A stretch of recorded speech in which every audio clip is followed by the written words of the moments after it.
Can't see no comments. Oh. How's it going there, buddy? All right, guys. I see I got Monster Fish Gal, John Euler, Lynn, 351 Cleveland. Thanks everybody for coming in. We out here trying to bump a little bit. I know y'all can't really see the bumping rod, but I was out here trying to do an instructional video on bumping, but the wind is insane today. I don't know how long we're gonna be able to go live. Steve Mosley, how's it going? Might put my glasses down where I can see the screen. Nope, that ain't gonna help either. Sun's right in my eyes. I was trying to keep it out of y'all.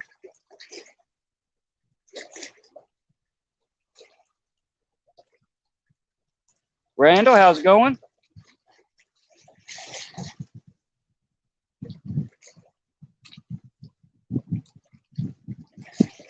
Figured it's been a slow bite. I figured I'd try something different.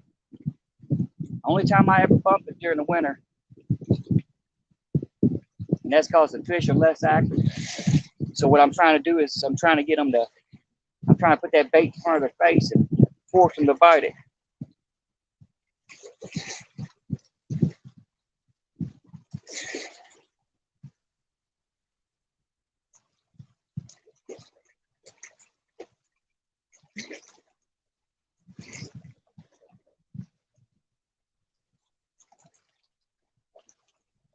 I can't even see the chat. Give me a second, y'all.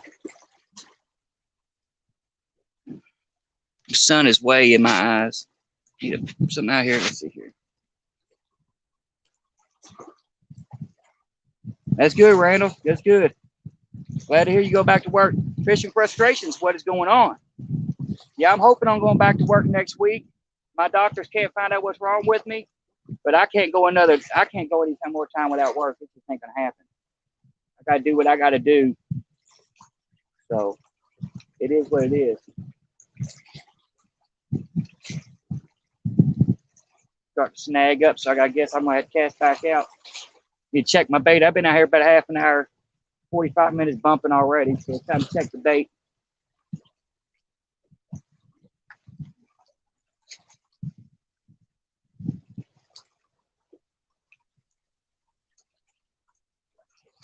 And I'm glad I checked it because I ain't got none on it no more. I'm fishing on credit, y'all. Fishing on credit. I could have just ripped it off though. Now what I'm bumping with today is I'm playing with fire is what I'm doing. I got a Louisville rig. I'm gonna do a video on that. Everybody kept on saying when I was doing it that I was doing it, doing the Kentucky rig wrong. I'm like, I'm not doing a Kentucky rig. This is a rig I was shown when I was like 17 years old. I'm 49 now. I was shown this when I was 17 by a guy that was shown it by his father. He was 60, so we're just gonna call it the Louisville rig. You got your drop sinker, your main line, go straight to your hook. No swivel, no nothing. Just running strictly off your main line. If anything hits it, you can dang sure feel it because it's attached to your main line. So I'm gonna throw another piece of shad on here. And we'll see what happens. I got 2 more rods out. I got my Muddy River flathead rod right here. And I got one of my 9.5 foot whisker stickers right here. The whisker stickers got skipjack. Muddy River rod's got a shad head on it. So we're gonna throw another body chunk on here and see what happens. Get it back out there, start bumping some more.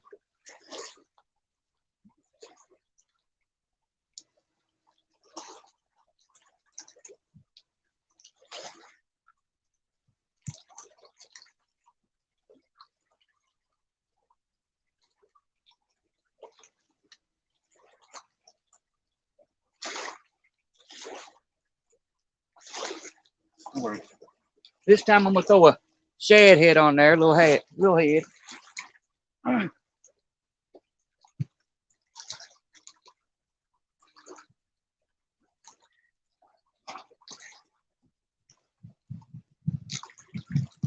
Make sure I get a good hook in there. I'm just gonna hook him right here, like that. Make sure there ain't no scales or anything on it. And we're gonna get it back out there.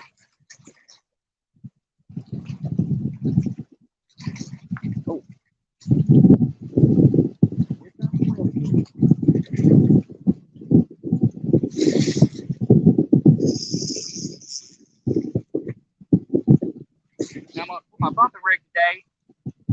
I've got a 7-foot medium heavy Cast King Kong rod, and I'm using a little H2O Express reel.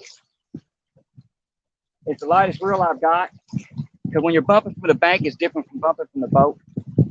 Because from the boat, you actually have a smaller reel. From the bank, you already got to start off with about a 50-yard, 60-yard cast.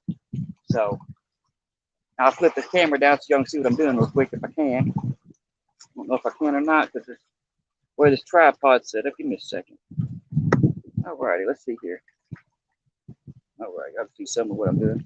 Alright, so what I'm doing is I don't have it locked down. I'm going to slowly give it a few inches, the line, and I'm going to pull it up, let it touch the bottom, and I'm going to do this a couple times. Let it pull tight again. Then I'm going to let my finger off of it, give it a few inches of line, about a foot of line, pull up on it.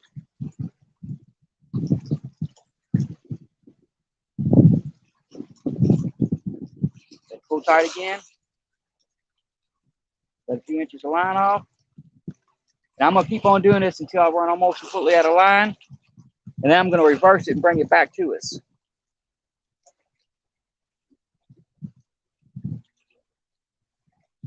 I can get the tripod to work.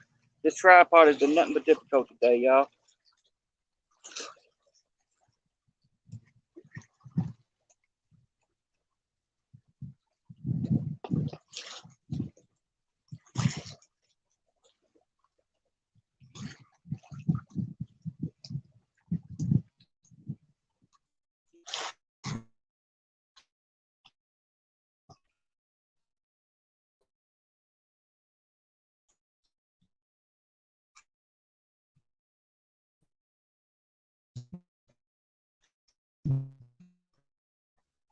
Now the only this I flash. I don't know if I lost service.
And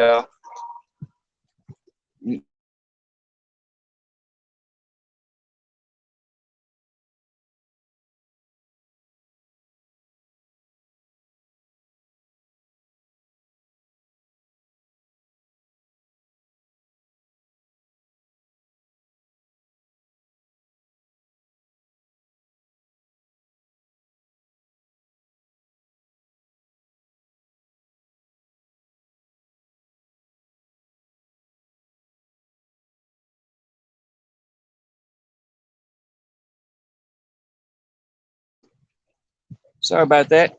My wife was calling. Jill, hey, Slip, how's it going? We just sitting here bumping from the bank. We ain't got anything yet. I'm hoping on getting something today.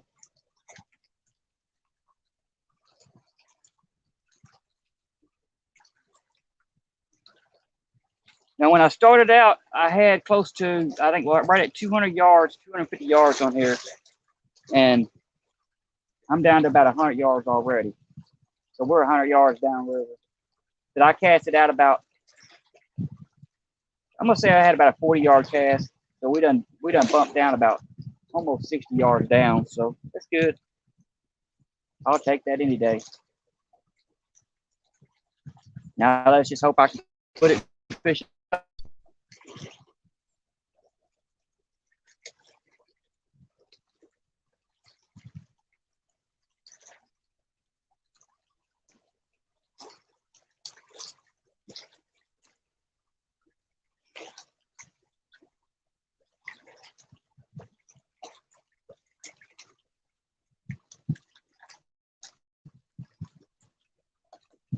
Turn, let y'all watch.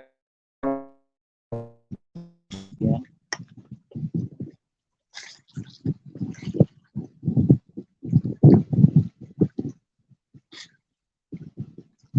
Now the wind's blowing this direction, and I'm drifting this direction. So it does make it a little bit harder. The reason why it makes it a little bit harder is because I'm fighting the wind going against my line, so it's not drifting the way it should downriver. So it's taking me a little bit longer to get it to actually touch bottom.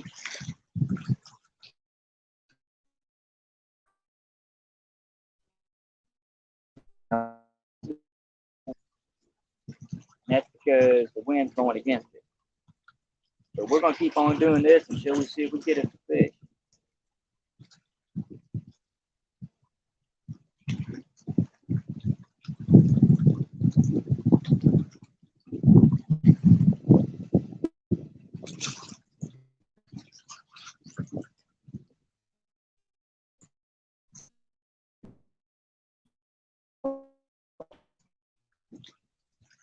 And we'll keep on doing this till we ain't got no line left.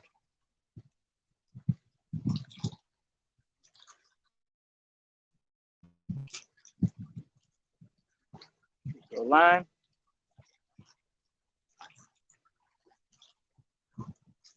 Bounce it on down.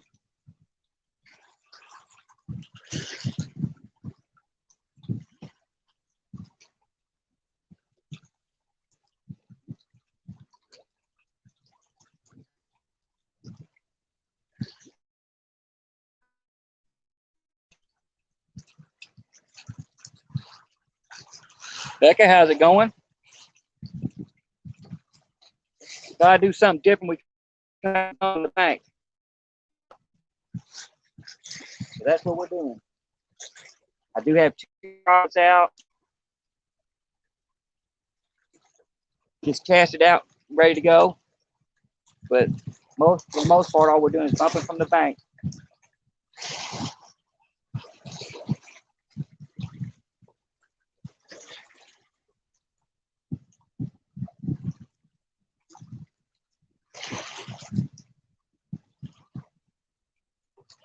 Rondell, how's it going, brother? We bumping it. I promise y'all, I'll get y'all a bumping video out soon, showing y'all how I do this, the exact way I do it, all the technique, everything going into it. You know, how to judge, how much weight to use. I've been out twice, well, actually 3 times now, and the currents either been non-cooperative or the wind has been outrageous. The wind's starting to slow down now, but that don't mean it won't gust back up in a few minutes. First time I tried it in the wrong area. I went to a place called Greenwood Boat Docks here, where all the local YouTubers want us to go. And I tell you what, I cast it out. As soon as the sinker hit the bottom, it was snagged. I had 3 rods snagged up instantly. I broke them off. I put new line and leaders, new leaders and hooks on them. Casted them back out. And sure enough, instant snag again. I think I broke off 12 to 14 sinkers on 1 rod. I quit after that. That was in 3 hours period. I will not go back down there. Here comes that wind. The wind's not too loud.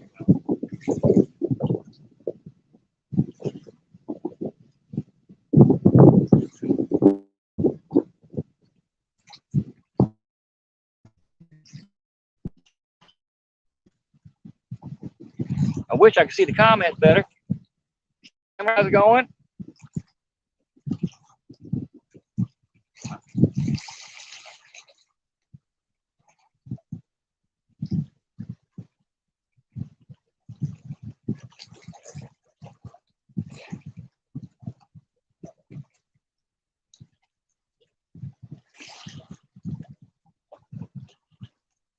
Line.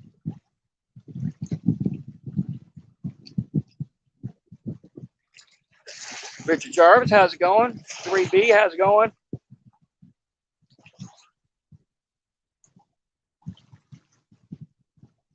Haven't anybody that's just coming in, we haven't had much luck yet. We've only been on for about 15 minutes. So far, I've probably done bumped about 80 yards down. We still got a little ways to go before I bring it back the other direction.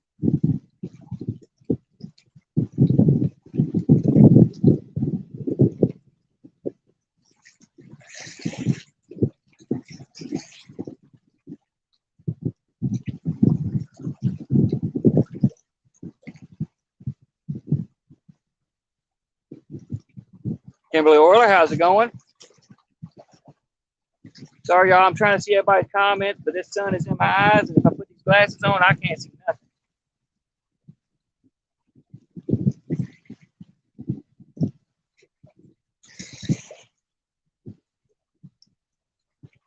But I didn't want to put the sun in y'all's eyes and blind y'all where y'all couldn't see anything, so.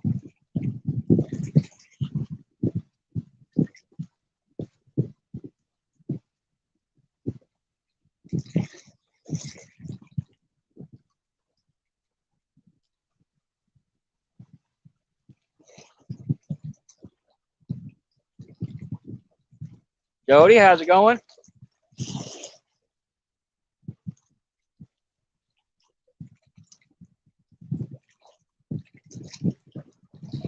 Austin, how's it going, brother?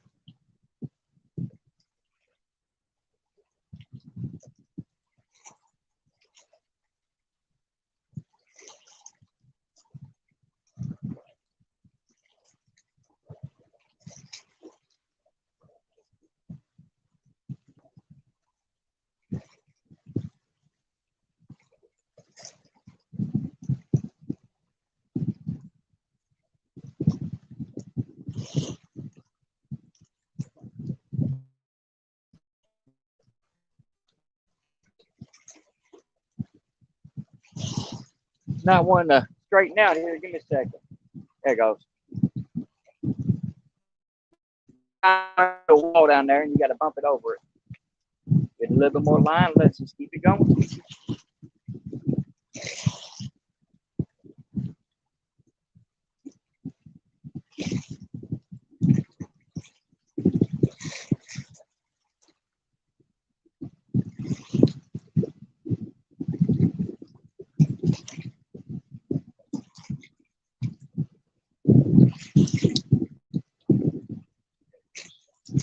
Got hung up on something. I had to get broke free.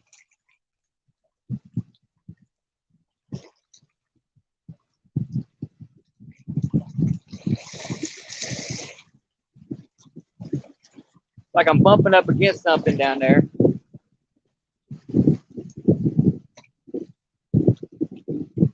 Like I'm bumping up against something down there, and it's not wanting to drift down. Trying to get it over top of whatever it is. Could be a mud bank. It could be a tree. I do have a bunch of trees about 100 yards down this way from the water. It's usually my flathead spot down here where all the trees are down.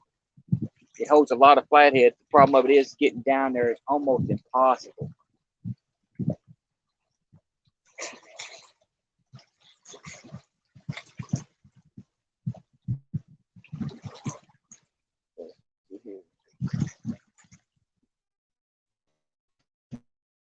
You're not done, gal? How's it going?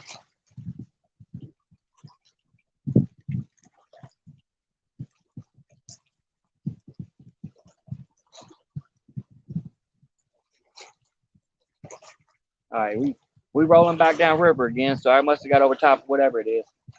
Of course, it may be an issue coming back, but it's gonna be all right. We'll make it work.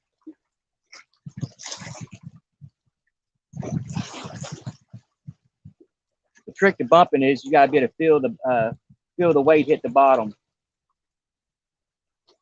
With the rod that I'm using, it's a heavier rod, and that's why I've got it set up the way I do with the rig. I've got it set up that way. I want to feel everything. Normally I would use braid, but I got away from trying to get away from braid because if you rub the braid up against something, you're in for a world of hurt. Catfish Terry, how's it going? Yeah, we just coming back, y'all.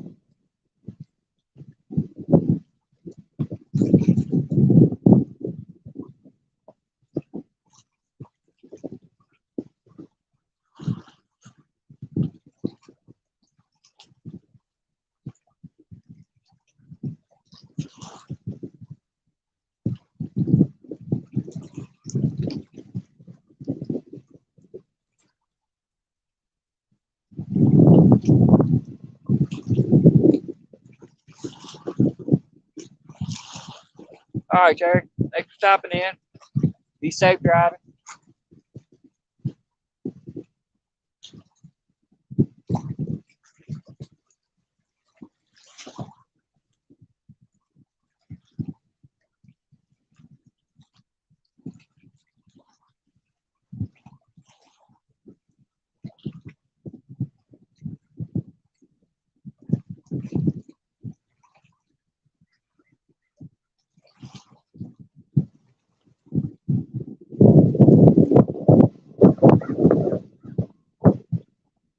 Well, that wind is insane. We're getting wind gusts of like 30 mile an hour for some reason. When I left the house, it was 0 wind. I got down here, and as soon as I got to the river, it was over. Big Slim, what is up? Better turn where I can see y'all's comments a little bit better. Sun's slowly starting to move out of my eyes, so we may be okay here in about another 10, 20 minutes, hopefully.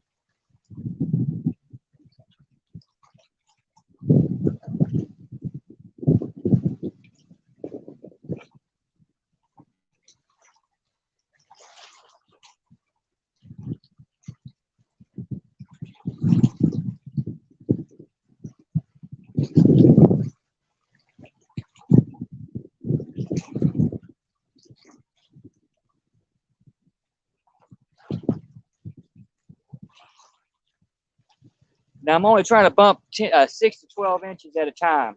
And the reason why I'm doing it that slow is because the fish are less active right now because of colder temperatures.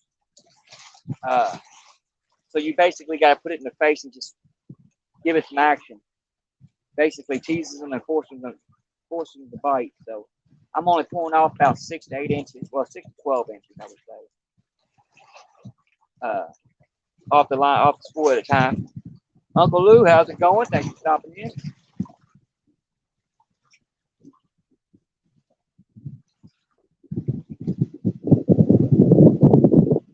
I'm waiting to feel something pull this out of my hand.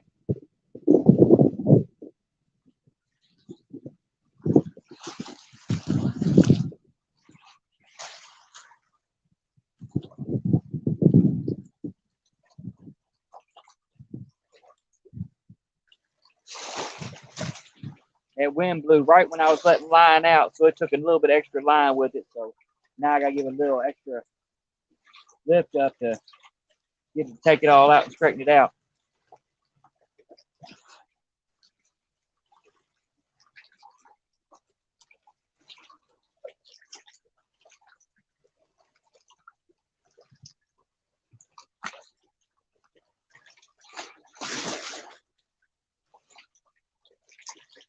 Any mods in here, please feel free to drop links.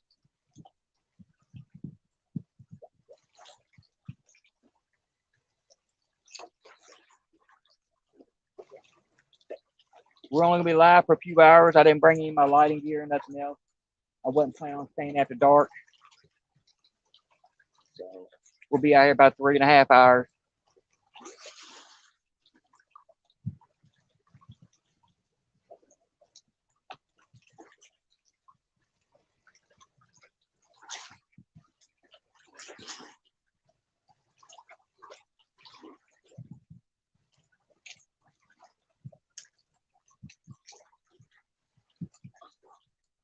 Switch up arms. My arm's getting tired. The reason why I'm using the rod I'm using is usually if I got to stand up, which I can't stand much right now because my legs, but I've got grooves. It's got the grooves in my belt. Brandon's Adventures, how's it going? Got grooves in the bottom of it, so that helps out a lot when you're doing stuff like bumping. I can rest the rock.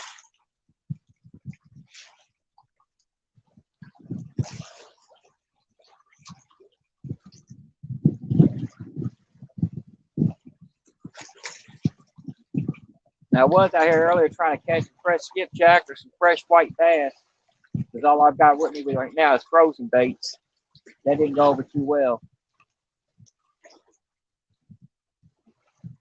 Right at sunset, after I end this live, I'll probably try to see if I can't get some more. I'm running low on both.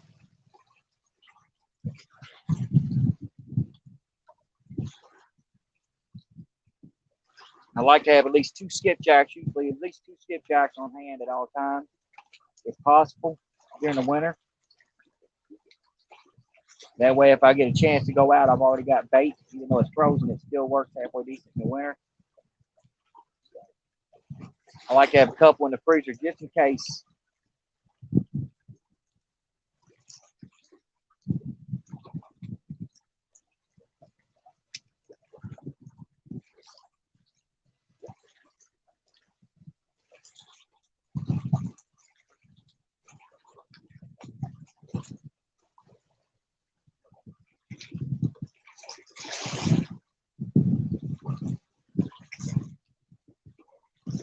We almost had a line, y'all. I don't know if y'all can see that or not. We almost had a line. It's almost gone. In a few minutes, I'll have to reverse it and bring it back the other way. But I'll drag it down this way back to me, and I'll do the same thing. I'll bump it off the ground, drag it a few feet, bump it off the ground. Usually I'll bump it like this a few times, and I'll reel it like a half a turn. Now I'll bump it a few times, reel it a half turn. Now I have said out here, if the current's good, you can cast out in the current seam and if you get far enough out the current seam, as long as you don't get that pressure that pulls that line back to you, back towards the bank, if you keep it out there in the center in that seam, I have been able to bump it all the way this direction with the current, and then back bump it all the way this way and go back down without having to reel back in. Depending on if you do it right, you can keep it out there. If you don't, then you'll be right up against the bank when you're doing it. It's all about when to add the pressure and when not to. But when you add the pressure to the rod, or to the line, I should say, it'll slowly cause it. If you're out here like this, in the current, it'll slowly cause it to come inward like this. You really got to make sure you're paying attention to when you're pulling your line out, when you're letting the slack out, when you're tightening it back down. All goes by when you feel the sinker hit the bottom. Now, I'm not keeping the line real tight. I'll show you what I'm talking about. If y'all can see my line, I'm not keeping the line real tight. I'm going to let some line out. The reason why I'm not letting the line tight is because I want to keep on doing like this. I want to be able to feel that bottom, let it pull tight a little bit, feel the bottom, and I'll keep on doing that. And as soon as the line starts getting real tight, I'll give it some more line. The reason why I'm doing it that way is because I want to make sure that I'm not putting pressure on that line and forcing that line to go towards the bank. And if a fish hits it, you know real quick because your finger's on there and it will pull. You'll feel that fish pull that line, and all you got to do is engage it. You're good to go.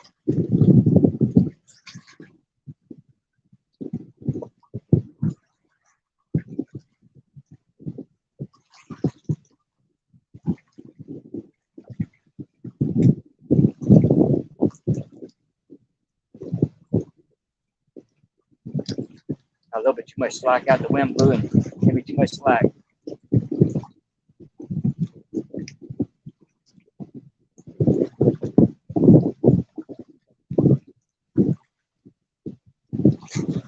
Looks like we got a barge coming. Maybe we'll get lucky to get a barge bite. Hopefully the wind will stop blowing right before the barge gets here. And we'll be able to tell if we're getting a bite or not.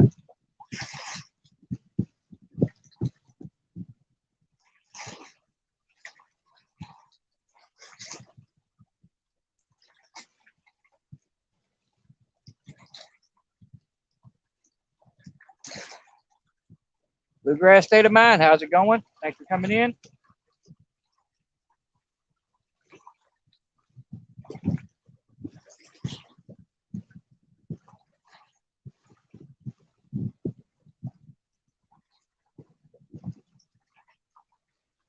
I was originally going to sit on the other side of the tree where I normally sit at because there's two trees that block the wind somewhat. But I really want to be down here towards the water since I'm bumping. George Ray, how's it going? Since I'm down here by the right up against the water and I'm bumping, I want to stay as close to the water as I can. On top of that, if we get any fish, I would like for y'all to be able to see me pull it in instead of seeing me carry it up the bank like I normally have to do and everything else. So we're sitting on some crazy level ground. It's insanity, but it gets me right here. Murillo, how's it going? Thanks for stopping in.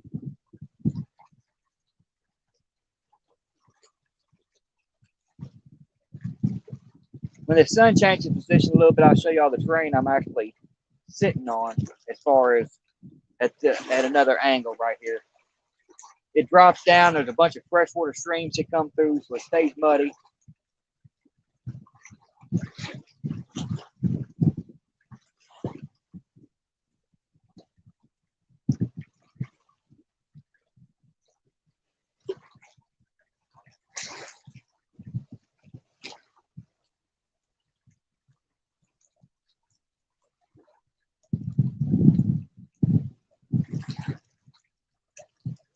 Trying to read comments.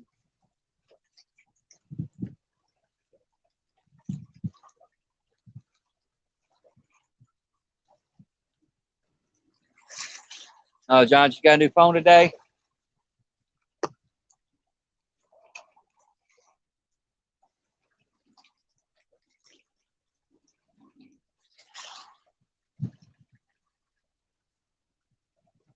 There's some comments at the bottom.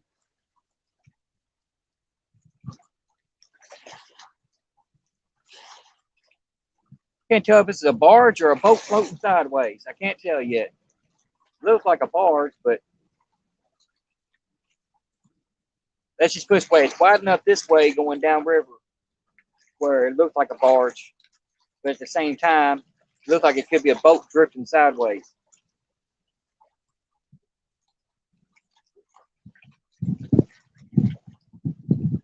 As long as it's in a giant pirate ship, we're good to go, huh? Now, during the spring, we do actually have a pirate ship they bring in. Usually downtown Louisville, they have it down there. And I've seen it come down the river. It's pretty cool looking. Hopefully one day when it's coming through, I'll be out here fishing and y'all can see it.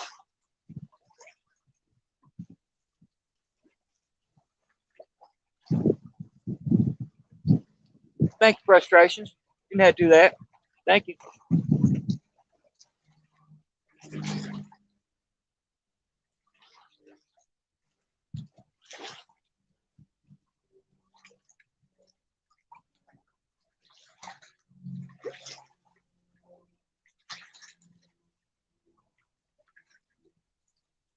Yeah, like I said, I'm hoping this is a barge fight.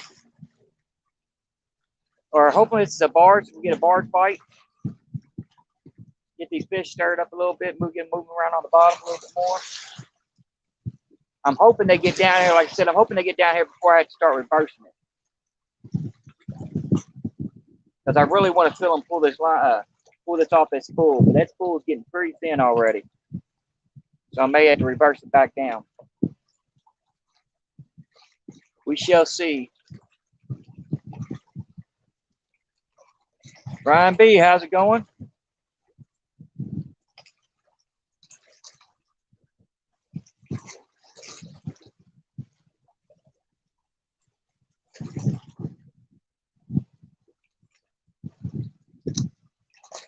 Back out.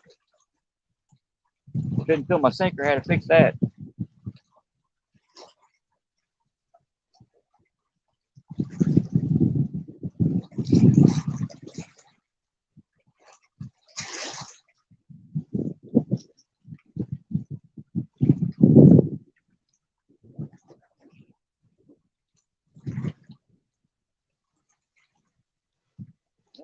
Go away.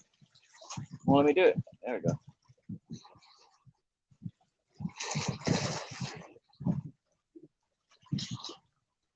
Why would not let me take the, there you go.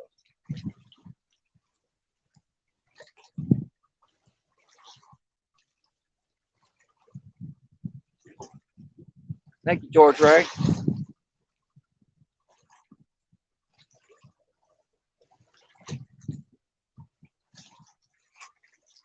Like I said, I apologize if I missed anybody's comments. The sun's still slightly in my eyes. If I turn it to a certain angle, I can read a little bit better than what I could. I thought it would be over further this way by now, but it's not.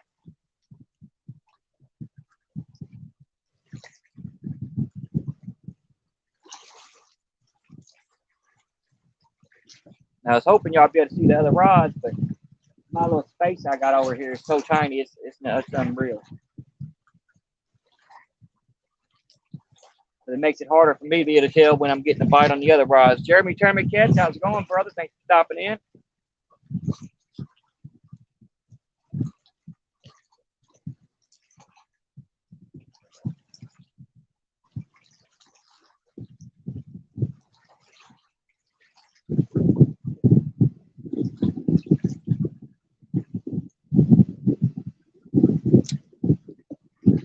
Let's get wind off there.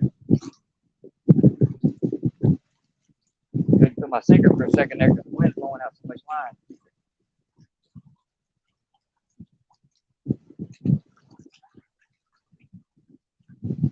All right, we start to drift back down again.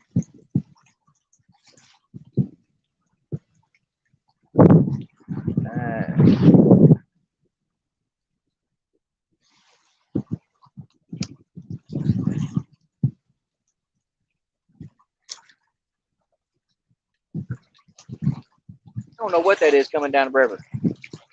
Almost looks like an oil rig. No, we ain't got no oil rig coming down the river.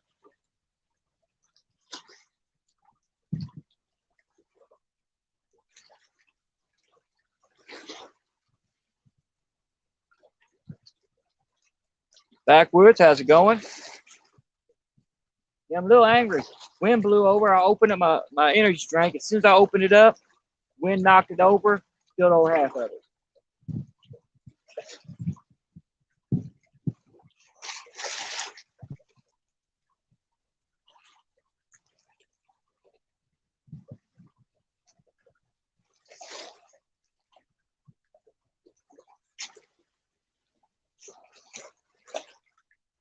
And normally when the current's better, I like to bump with about 3 ounces, but I had to cut it down a little bit. It's 2.5 right now. It still don't have the current that I would like it to have, but 2.5 is the lowest one I had.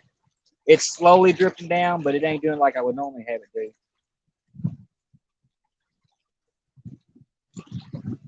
But it is what it is.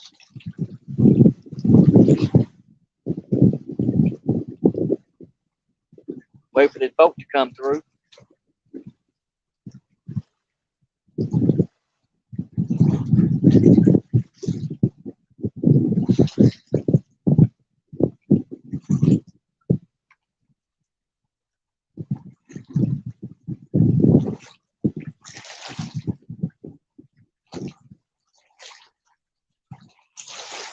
I'd say it's a barge of some kind.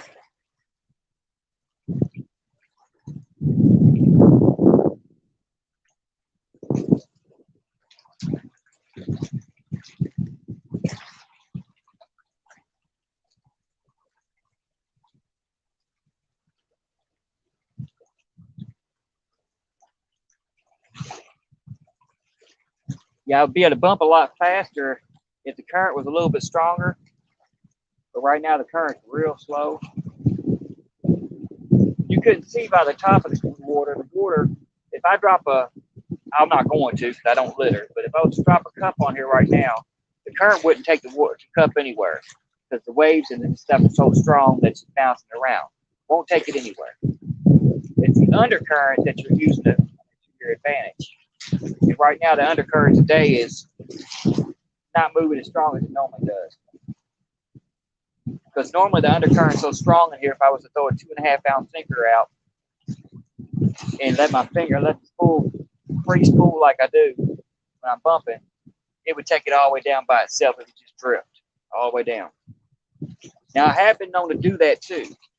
It's similar to drifting or something like that, or I guess you call it drifting, because I'll take and cast out a lighter weight sinker where I know it's bouncing off the current, because you've got different layers of current as it goes down. There's different layers of current, and it might go through the top layer, then it hit that bottom layer of current. It's almost like a wall. It just travels it out, and it'll just float in the middle of the seam like this. And I have been known to throw like a 1 or 2 ounce sinker out there and let it just do that. Just let it float in that seam where it's drifting up like this and back and forth. I've actually caught a lot of fish doing that.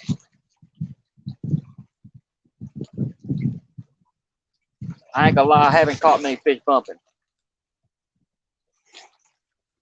I've caught a couple, but I haven't caught many. But like I said, during the colder months like right now, I guess I'm totally in my eyes now. I'm blind, y'all. I can't see nothing. But during the colder months like this, when the fish are less active, it's always good to have other techniques in your arsenal. That way you can get it out there and put it in their face. Since I don't have a boat to get out there and locate them with a fish finder, this is my fish finder. Let's bounce it down the river till I find a fish. And people come in, I can't see no names though. I don't want to miss anybody. Alvin, how's it going?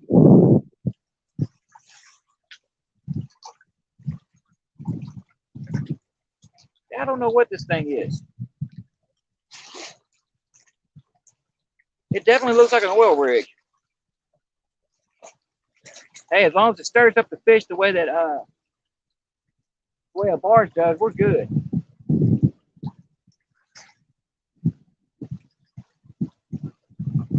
Give it a second when it gets down this way a little bit closer, so I ain't blinding y'all with the sun. I'll let y'all see what it is. Definitely weird looking. Looks like a barge with a bunch of machinery on it, but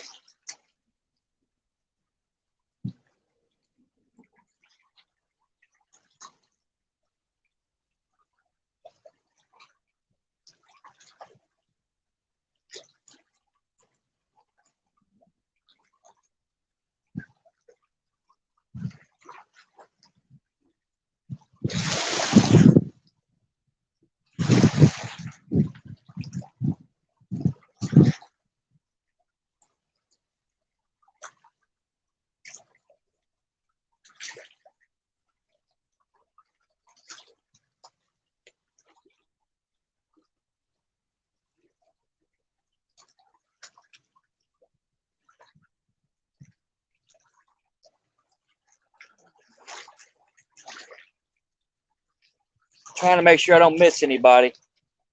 Fishing in Freedom, how's it going?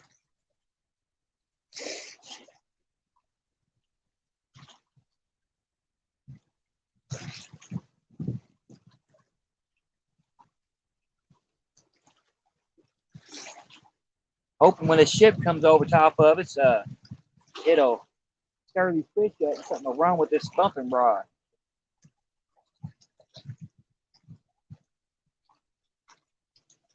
Or either one of the rods, it's all that matters. No matter what rod, as long as it's one of them.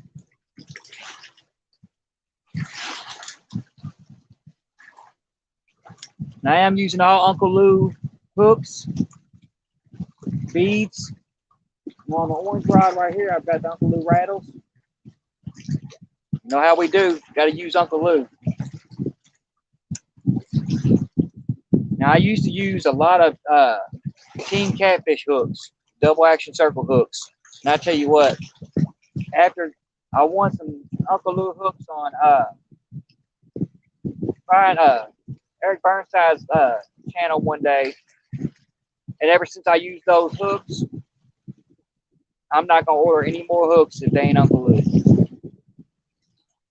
So far, those have been the best hooks I have found. So now on, I'm ordering straight from Uncle Lou. Plus, I looked at Uncle Lou's website or his Facebook, and the price he's got them for is actually a lot cheaper than what I'm paying. Because when I'm buying the double action circle hooks, I'm paying $4.50 for 3 of them. So Uncle Lou's prices are even better. So definitely going to switch over and strictly use Uncle Lou's for sure.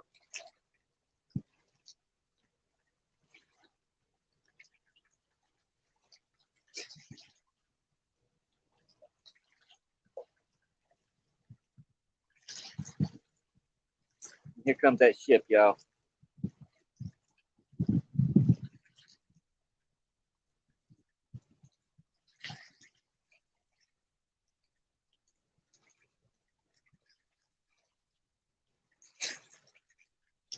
All right, I'm going to step off the camera for a second because with the ship coming through, we get a lot of barge fights here. And at the angle I'm at right now, I can see the tip of my rods. So just in case one of them goes off, I want to make sure I'm at a different angle. So give me a second, y'all. Y'all should be able to see this ship come through. I guess it's a barge. It looks like a barge, but if it is, it's only got one tote on it. Yeah, that's what it is. But it's got all kinds of machinery on it. It's pretty wild looking. Give y'all some lift up here where y'all can see things. Getting ready to come past you.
You know, I'm not gonna be able to see my rods yet. I'm gonna go ahead and make it where I can get over here because I may have to mute y'all for a second once these waves start kicking. Because it looks like if I'm looking down river, it got some major weight down there.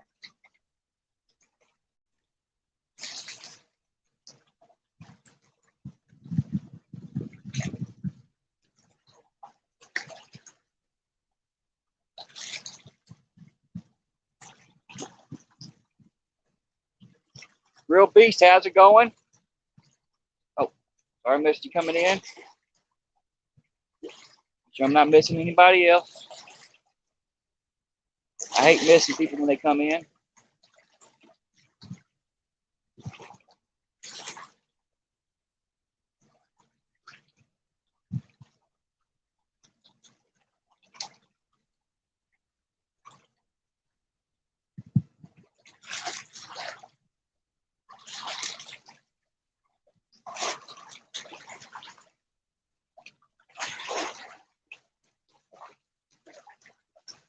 I think it's about time for me to reverse and come back the other way, y'all. We're about out of line. Lance, how's it going? All right. Now, when I'm reversing it to come back this way when I'm bumping, I'll take the slack off of it. I'll bump up a couple times. Let it sink the same way I'm doing, going the other direction. Spin it at, well, I spin it a little bit more than I wanted to. Normally, I just spin it like a half turn, like this, a quarter turn. And I'll do the same process until I get back to me. Of course, the wind's going to blow as soon as I come back this way with it.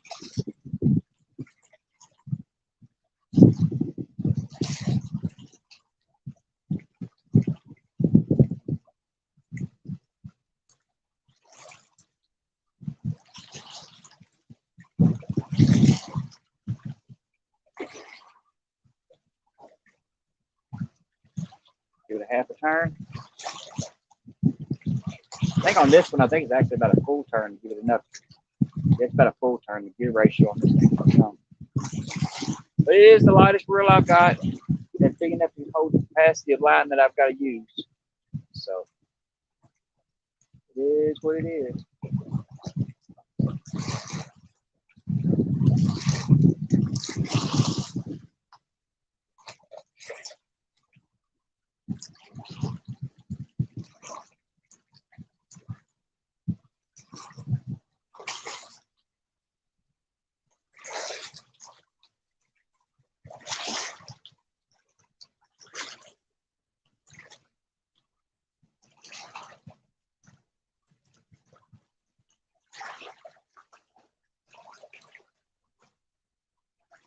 I'm starting to bring it in. I'm trying to avoid it bringing it towards the bank, but it's starting to come towards the bank anyway. So we'll see if there's any in the shallows. I'll just bump it up through here through the shallows.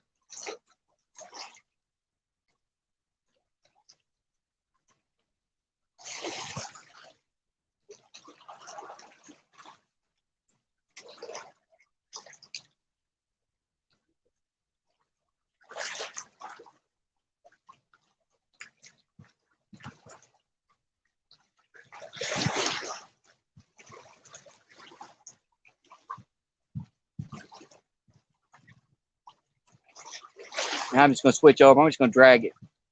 Pull it down the river a little bit like this. And take the slack off of it. See what happens. But it's already almost towards the bank now. I guess from them waves. That's what I was afraid of. The wake off that boat.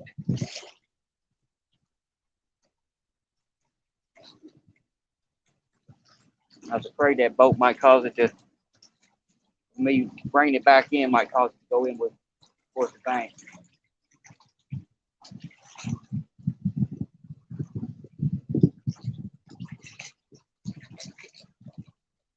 Now I'm snagging into something. Hold on, let me see if I get a snag for you. There you go. Yeah, anytime you're bumping and stuff, don't be afraid to lose gear because you're going to lose gear. You're going to lose gear.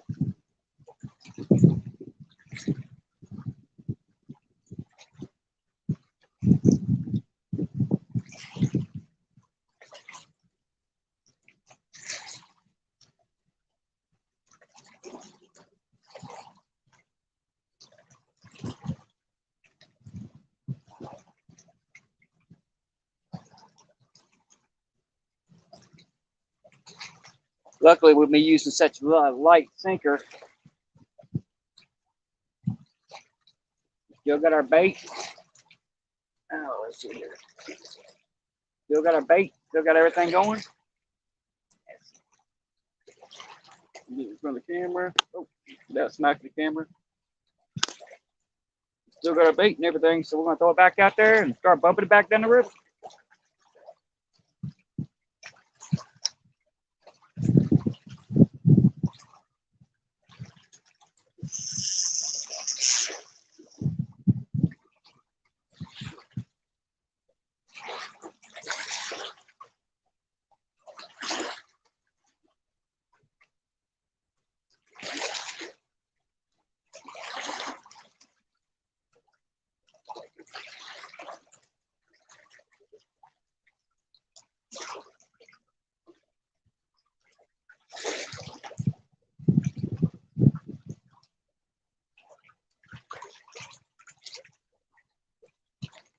Now I thought about bringing all my lighting gear with me just in case we don't get any luck in before the sun sets, but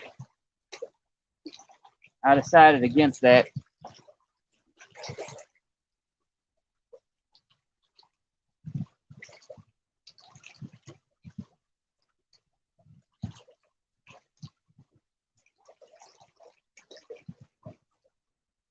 Too much gear to carry.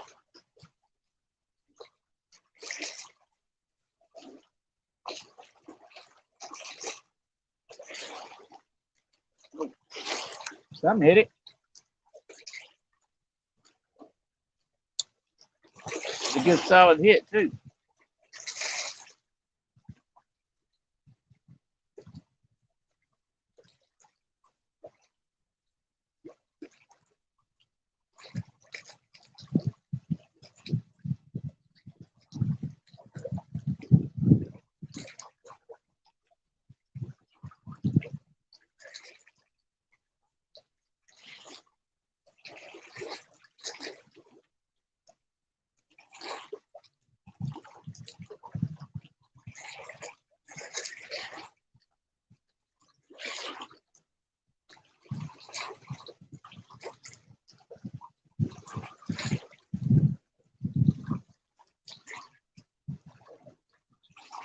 Man, this thing works so much better when the wind ain't blowing.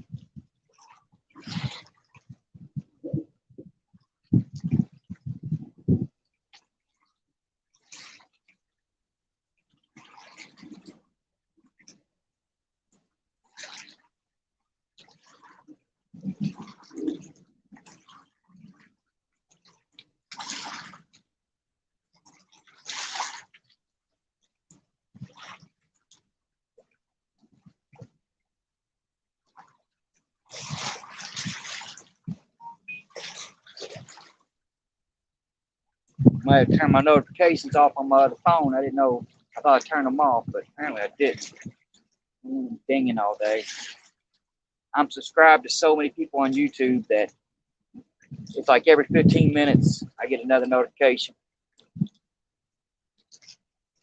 Fishing with Billy's going, well, or posted a video. Can't quite see it.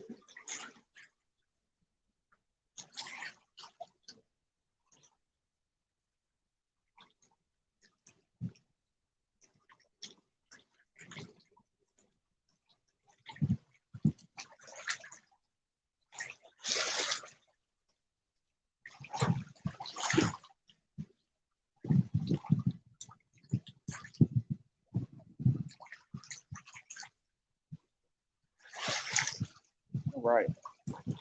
Turn those down to where I can hear.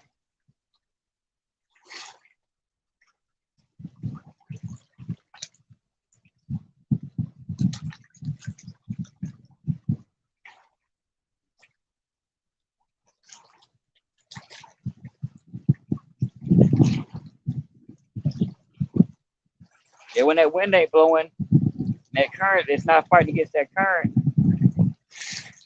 It works a whole lot better.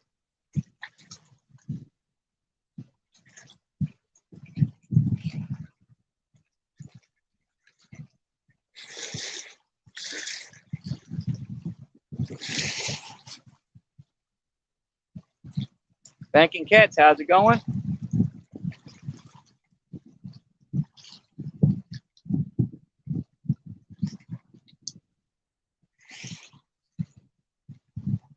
You know, the real cool and most fun part about public bank is when you get down to where you got very little line left, and you hook into a decent fish. You're out there about 130, 140 yards. It makes reeling that fish in a lot more fun.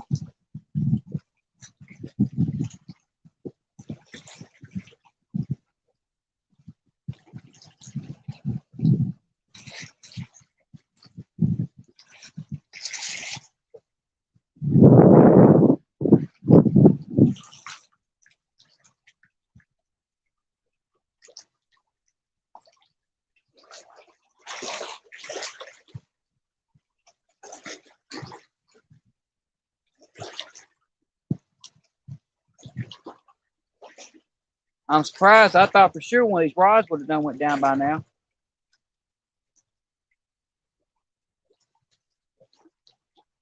Maybe they're being picky.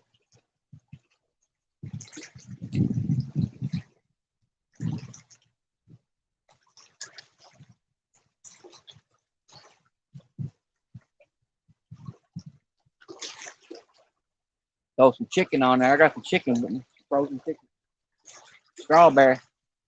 And I guarantee you ain't frozen no more because we got a warm day today. Today's like 62, 63 degrees. Very nice day. Of course, it'll be at 36, 36 or 38 tonight by the time I leave out of here, probably. Right as the sun sets, it says it's going to start dropping quick. So we're going to see.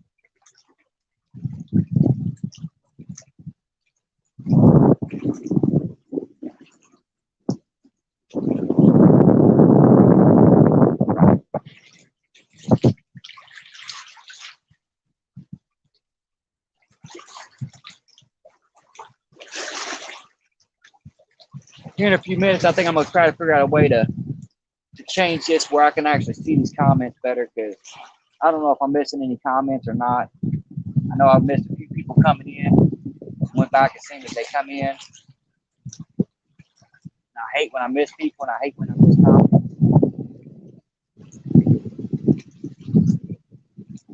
I just got to figure out where I can put the camera at where y'all not blinded by the sun, just like I'm not blinded by the sun.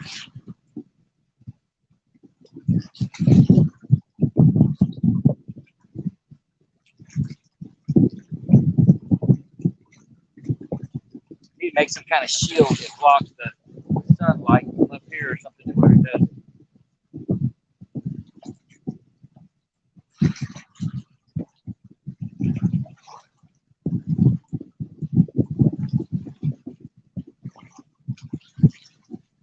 That arm gets tired.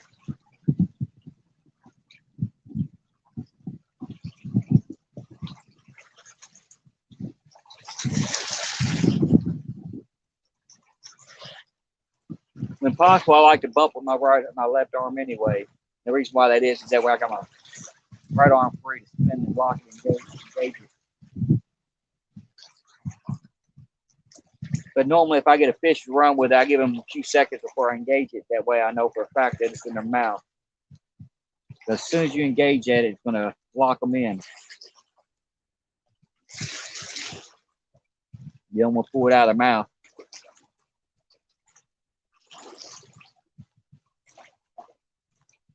Yeah, I think here in a minute, I think I'll put a piece of strawberry chicken on. See what happens.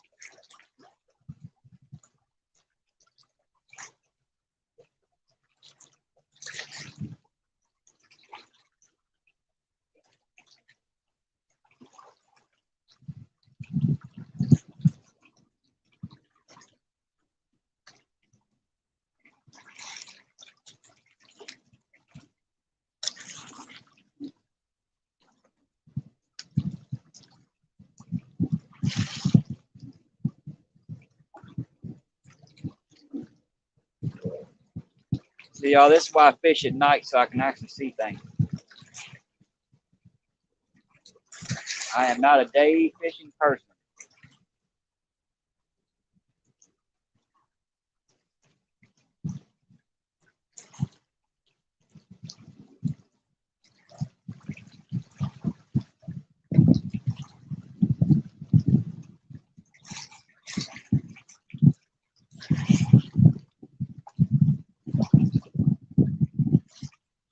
Here comes that horrible wind again, y'all.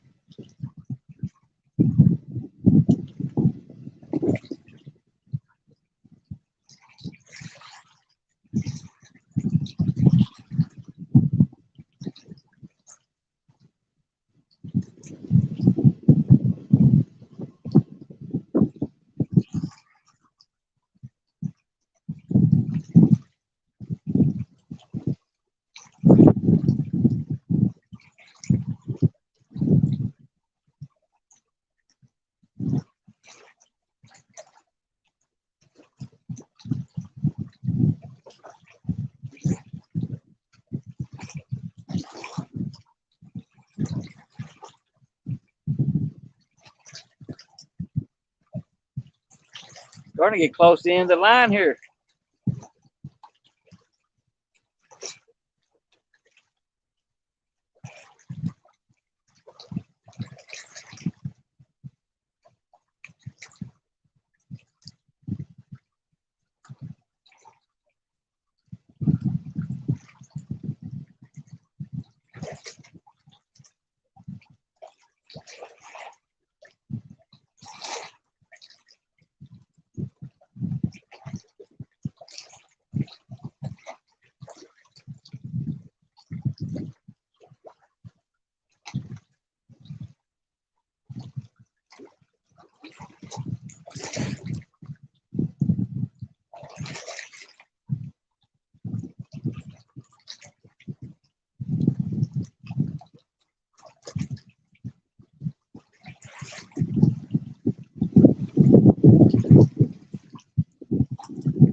I need to reposition this phone so I can't see nothing.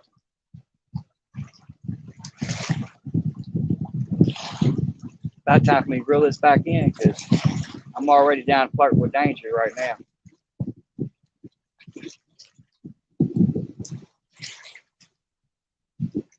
Don't believe I have enough line left on the spool. If he goes running drag, I'm in trouble.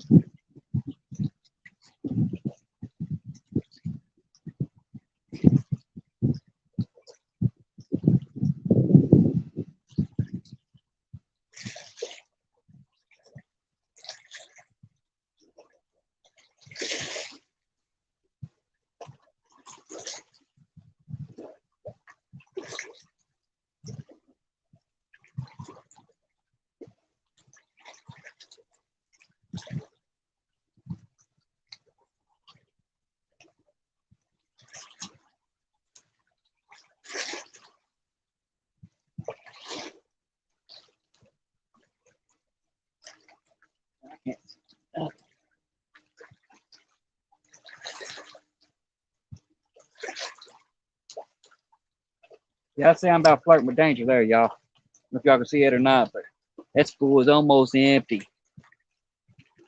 Let me see. Yeah, that spool is almost empty. Anymore, if I hook into a big fish, I ain't doing nothing.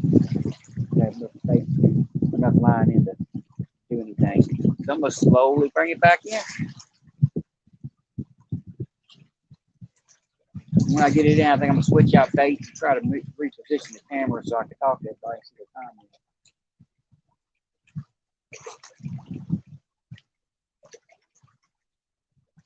Can't really reposition the rods.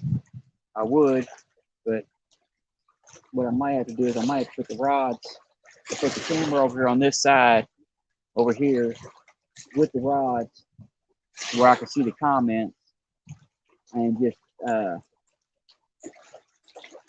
worry about the rods. I can't put them over here because then it'll block me from drifting from swamping.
A long drag all the way back. But I got down to about 25 yards. So he's out there 175 yards. That's a pretty good distance to reel back in.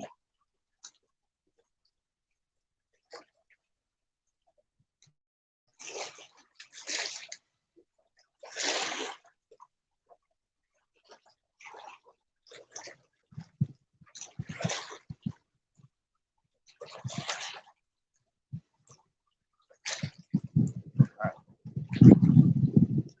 I'm going to cast this back out here and let it sit for a second while I try to rearrange everything. And then we'll go back to bumping.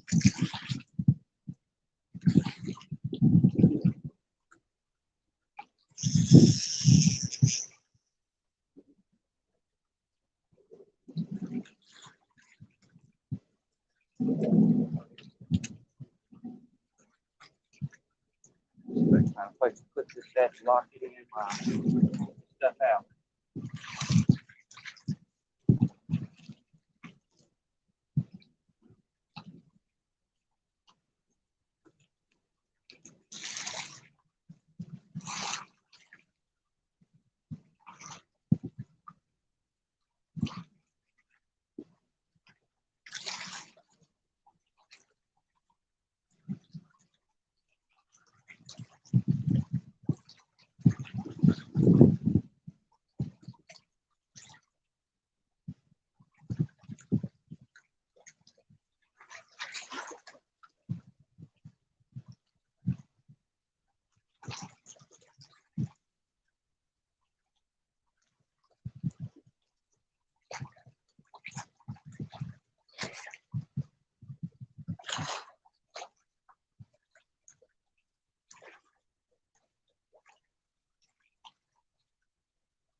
Try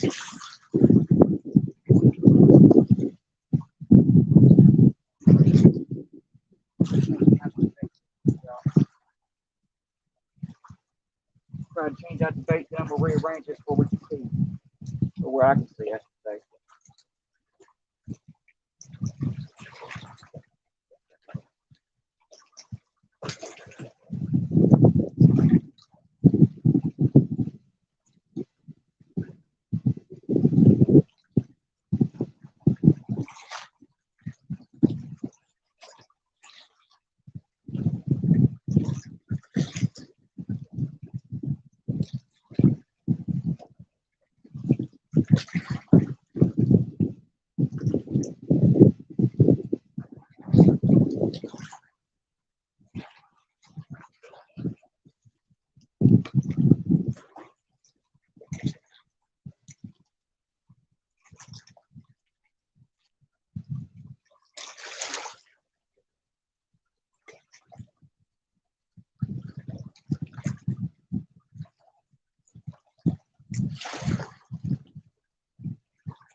But if today's one of them days they want some strawberry chicken, y'all.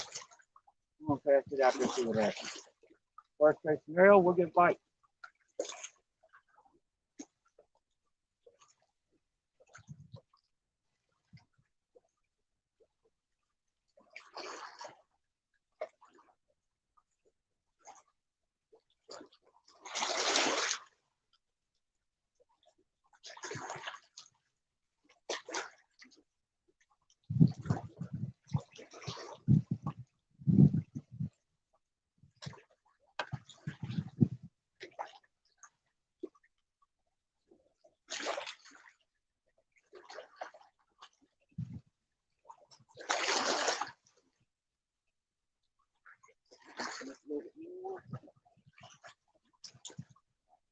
It's pretty low now. Now I gotta just move the camera where I can see y'all chat.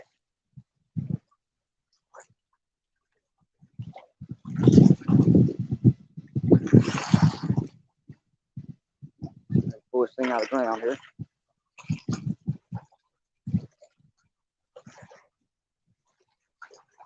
Yeah, here's the terrain I'm dealing with, y'all. Makes it very impossible to actually do much of anything. This little area right here is what I'm fishing with. I don't have much space at all to maneuver anything. But sometimes it just works that way.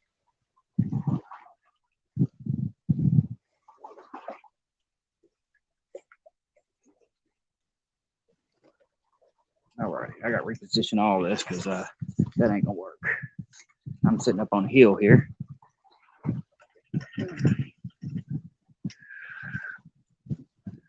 I definitely want to make sure I got these feet in the ground somewhat. If not, it's gonna be horrible.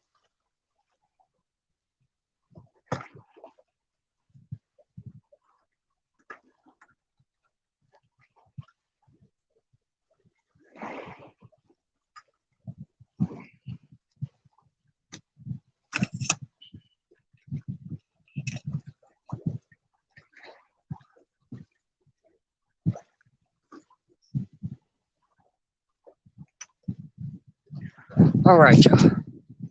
Now y'all can't see the other rods, but now I can see y'all's comments. We gonna make a bumper rod.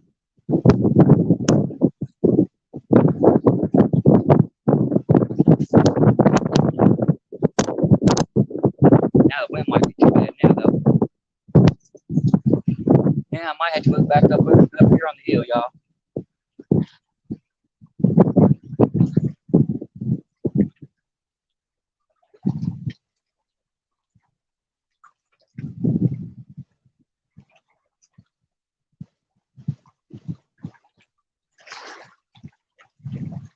All right, let's get back to bumping. Delgado, thank you for stopping in. We're just out here doing a little bit of bumping on the bank.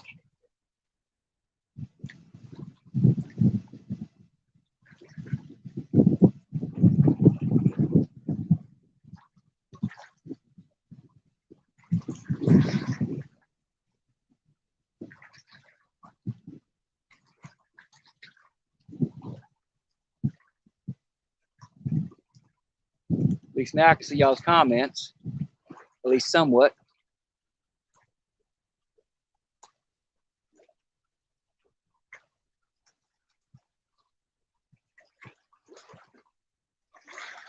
Of course, this is going to be a nightmare if I get a bite on one of the other rods that y'all can't see because the camera is right in front of them. That side, I'll make it work.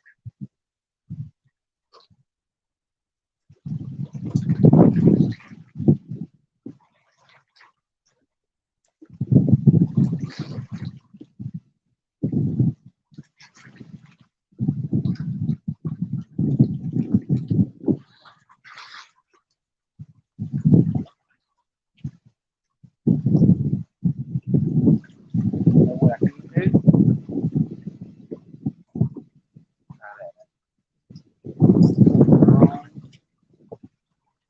Run with it while I'm walking away. Oh no.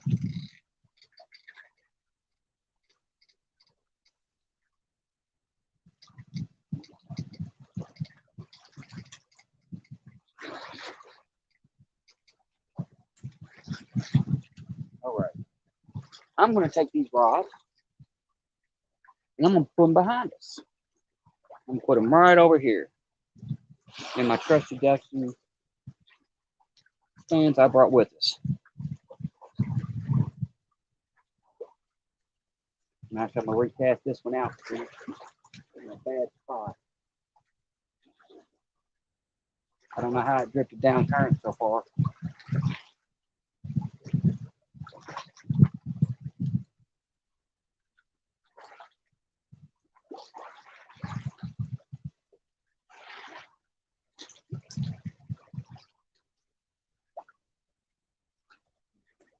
Press it this way.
Let's see if that'll work. If that'll put y'all in a highest level of the rods. Not really. It's better than what it was. Let's see.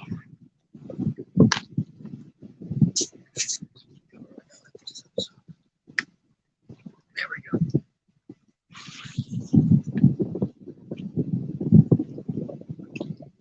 Over this.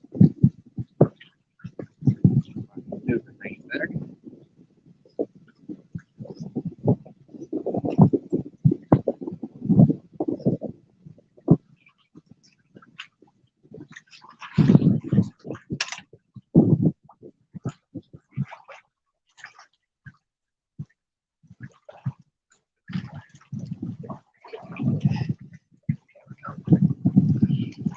All right, it's a little bit better. G-Style, how's it going? You now can see everybody a little bit better. Y'all can somewhat see the rods back here. And we're going to go back to bumping.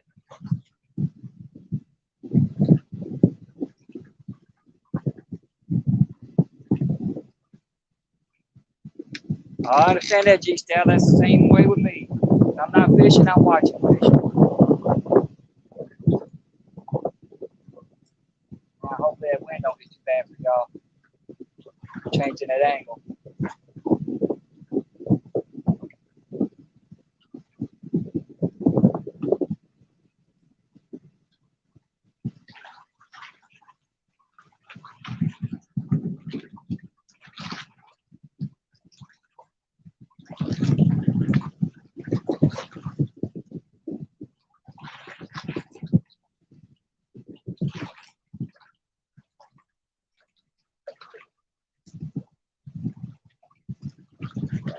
direction.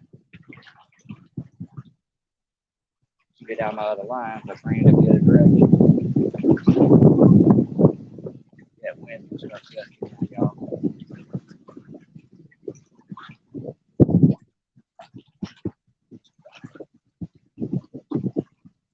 As fishermen, we're always in the mercy of nature. We'll always fight the elements.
Should have stuck with my 6-foot rods for all of them, like I or 7-foot rods.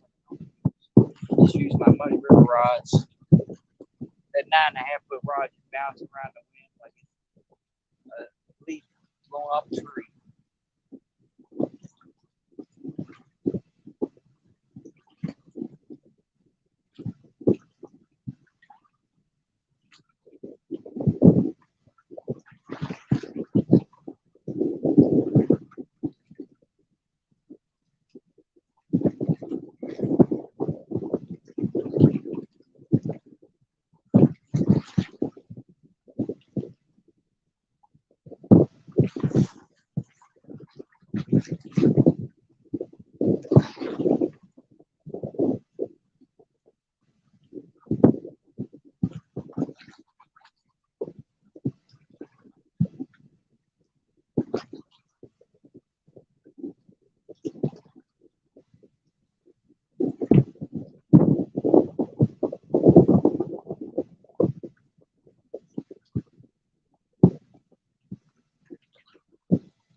Figures as soon as I turn the camera, the wind would pick back up.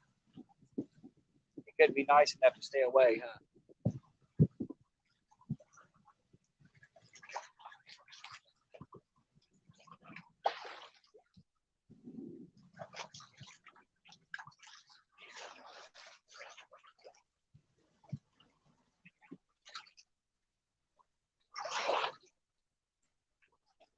I feel like I got a fish on there, y'all. Oh. Must have dropped it. I felt him pull.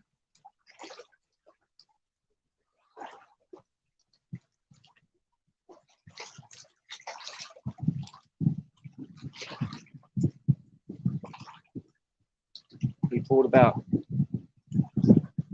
I'd say about 6 yards of line off there off my where I try to pull on him, but it is what it is.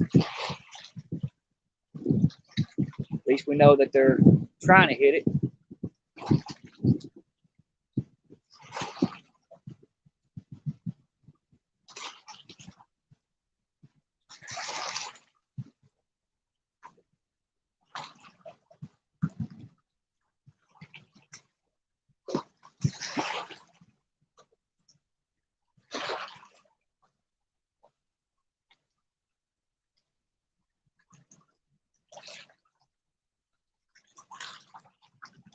Looks like the current picked up a little bit, which is good.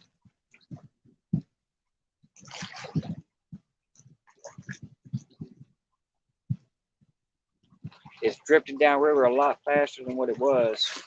And I've got 5-ounce sinkers on the other 2 rods, and they actually drifted a lot further than what they were doing when I first got out here. So it looks like the current's picking up, which is a good thing. Current is the key element when you're bumping.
It's some slow fish action lately. I thought it would for sure be a day bite by now. I may be wrong. He might still be night bite. Not sure. Haven't been to get out at night any. I guess I didn't bring my lights with me, or I'd stay out longer tonight.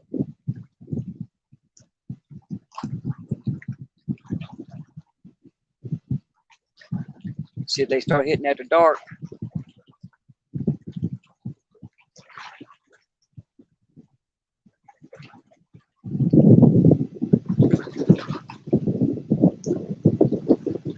But I will be out here till the sun sets. I promise you that now. I did bring my headlamp, so I'll be able to see. I might not be able to record, but I'll be able to see the fish.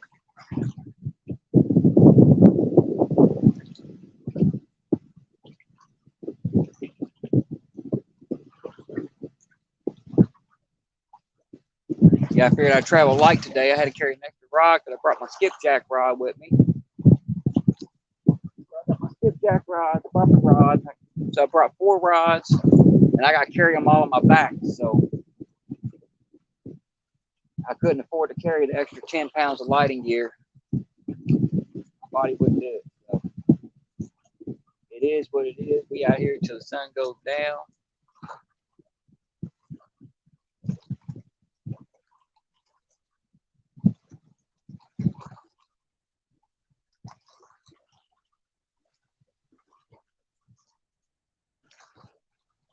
Plus, I didn't want to be out here too late tonight anyway, because Jody's got the finale of the Flathead Challenge tonight. So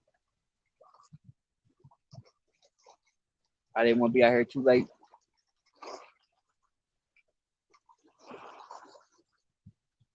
Skull Rush, what's going on? Thanks for coming in.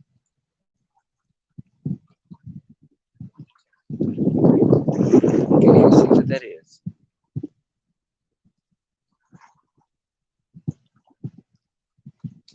A second, I got to block the sun a little bit real quick.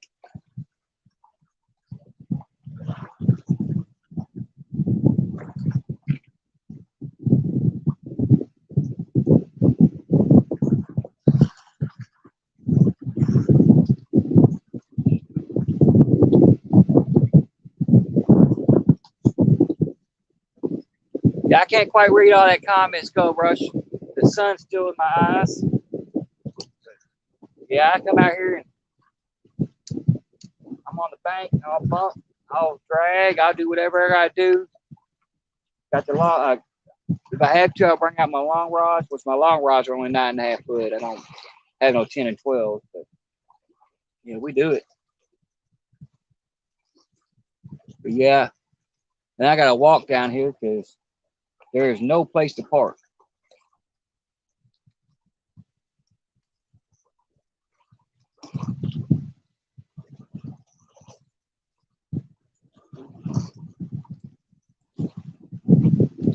I moved the camera a minute ago so I can see the comments better. Now the sun's moved just enough to make it where I can't read them there too. All right. So I can spin it if I can read it.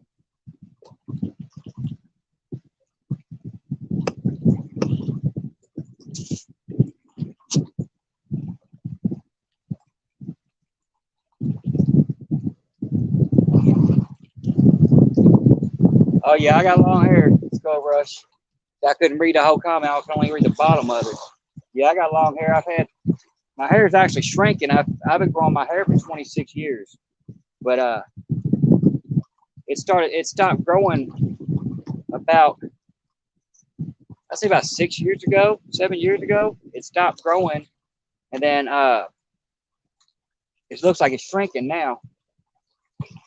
Yeah, I will always have long hair. That's part of my Native American bloodline. Then I got the Norwegian bloodline, which gives me the beard, which is patchy at best. I got growing in thick. If I don't grow it in thick, you can see all the patches. I get a piece here, a piece there, a piece here, a piece there. It's fun. All right. You cast this back out. Do some more bumping. Yeah, come over here and cast out now because I got my lines right in my way.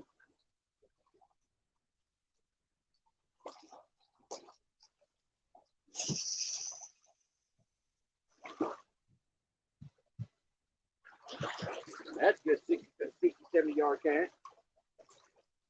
It's okay, I have my line off and they ain't got it. They ain't started bumping yet.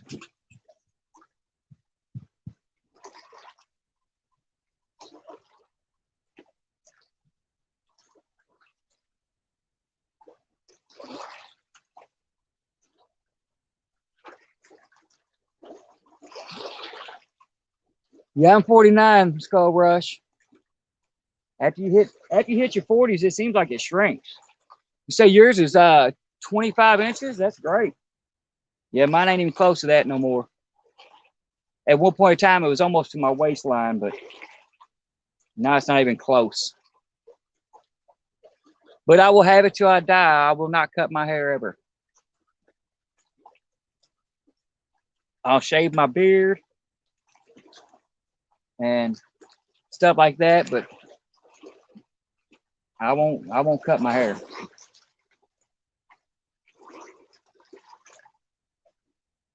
Me being Native American and Viking both at the same time, yeah.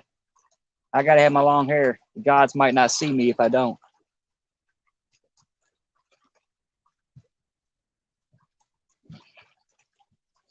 I think I irritate my neighbors with that though, because I go out and I got a big American flag hanging out in front of on my flagpole in my front yard. And I'll have my Native American flag and my Viking flag flying at the same time, have all three of them out there, and they get a little irritated, I think. Especially when the wind blows like it was doing earlier, because it just they all make a loud whipping noise.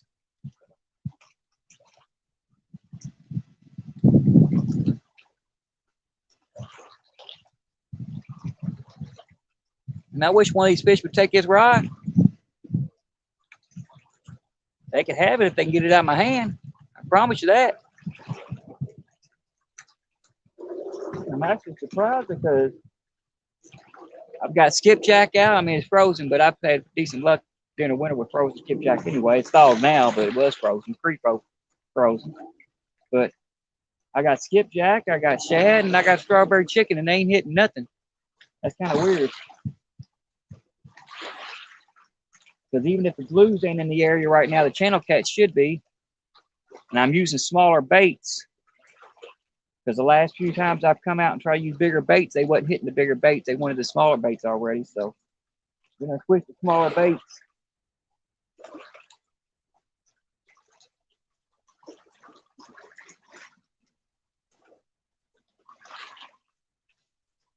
I'm hoping I'm going to get to one of my other fishing spots soon. They talking about it's open back up. I just got to see if I got a vehicle that'll make it down there.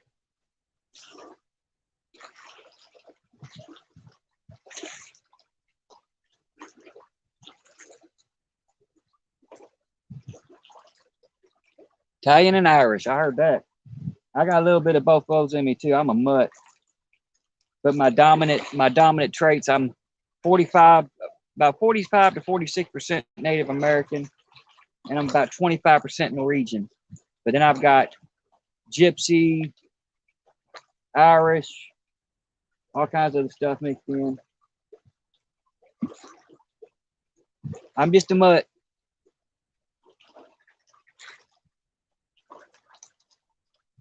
But I'm proud to be a mutt.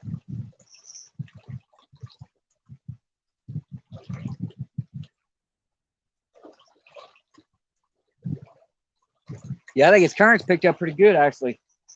But this taking my line right on down river. I may have to wind up switching out and putting a 3-ounce sinker on here, taking it up a little bit. But it's dragging it down pretty fast. And I want to bump about 6 to 12 inches at a time. I don't want to go too far down because it's such a slow bite. The fish ain't that active. But it's actually running them down. It's running it down about 2 foot at a time.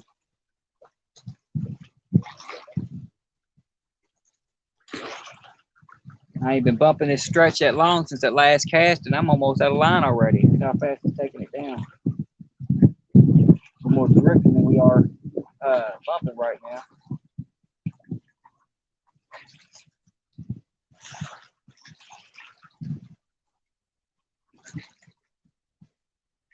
Of course, I did get further out in that channel, so I got way out there in that current seam. And it's just running my line out.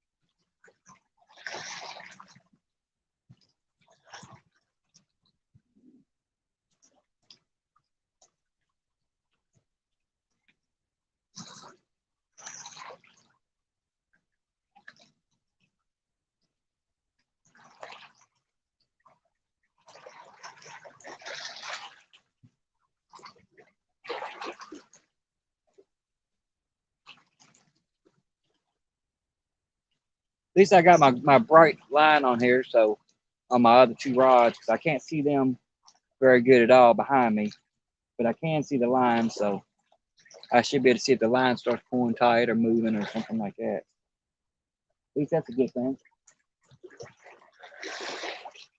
And if they snatch one of them rods, they got to get it past me first, because they're behind me by 6 to 8 foot. There ain't no way they're getting them.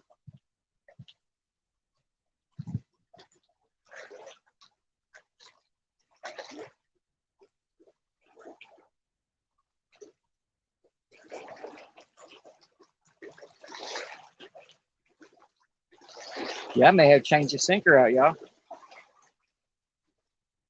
A little bit heavier weight.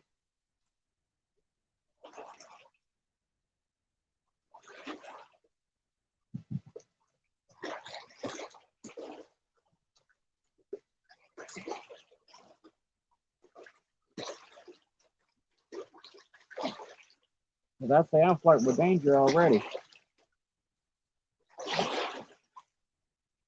Yeah, they've taken almost the whole spool, y'all. That spool is almost gone. You can actually see through the line and see the real seat underneath there. So I don't want to let them have any more because I won't have enough to fight with if they take it.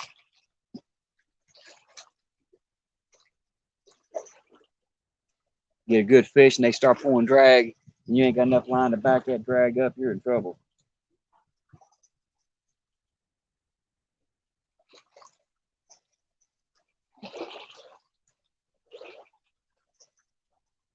Feels like I might have snagged into something that's drifting down the river. That's what it feels like. That might have been why it took it down so fast. These pools are a little bit harder than what they normally are, so. Unless there's a fish on there that ain't fighting, I'm just dragging them. Which I've had that happen before too. Get them about 10 foot from the bank, and then they realize, oh crap, I'm hooked. And then they start fighting for their life. But I don't think so. I think I'm just snagged into something or something. Much trash is in this river, ain't no telling I'm be hooked into a bag or something that's just drifting on down the bank.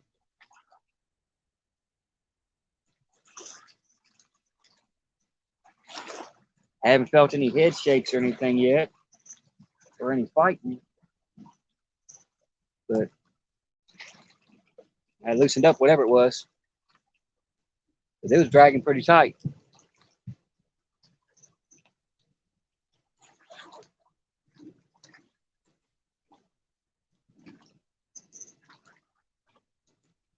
So I probably was snagged into something that was just drifting it down with it. Because it felt like I was dragging about 10 pounds behind me. Now and then it got soft. Now it's like, not like it's nothing. So.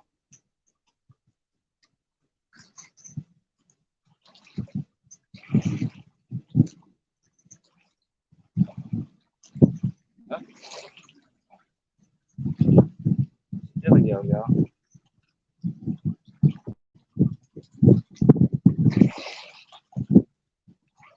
Ain't no fish on there. For a second there, I thought there might have been one on there because it kept on pulling tight, then getting loose, and pulling tight and getting loose. I'm like, what's going on? Is he swimming in? Is he moving around? What's he doing?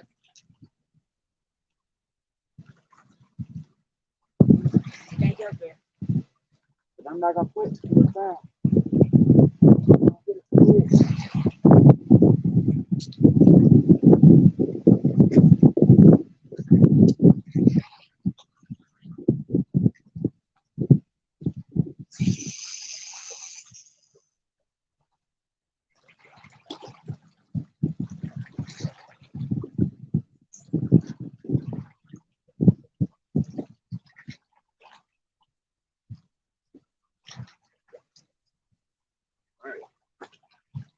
Now I got sunspots in my eyes.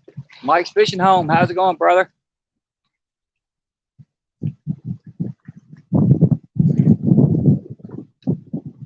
Hopping in at work.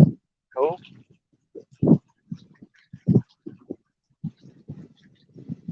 Hopefully I'll be doing that in the next week or so. You know, to pop in on people from work. Doctor still can't find out what's wrong with me, but I can't be off work any longer. It's killing me, so I gotta go back to work if I'm ready to or not. It just is what it is.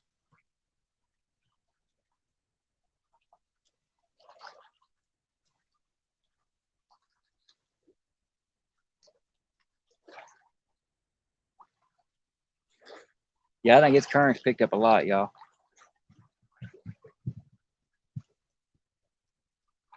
Either I'm way out there in that current seam somewhere, and yeah.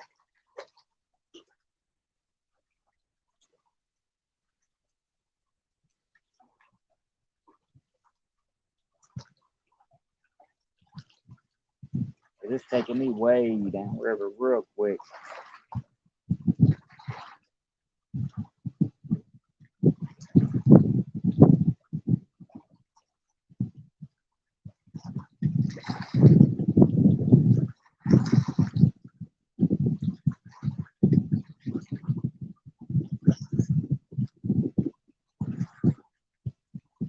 Yeah, I've been out of work about 5.5 months.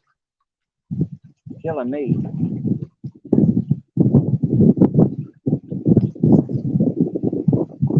Plus, it's the holiday season. Oh, yeah. And of course, I've got teenage kids, and my teenage kids, they like the finer things in life. A little too fine, if you ask me.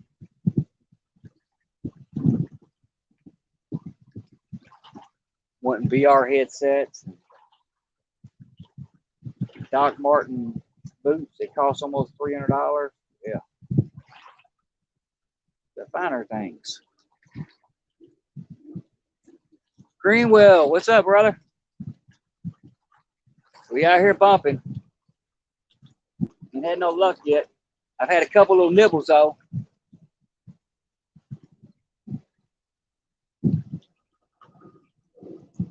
I've had more nibbles on the bumping rod than I have on my other two rods sitting out there doing nothing. They've been up there for a couple hours and ain't done nothing. Get down, so I ain't sitting there looking up so high. There we go.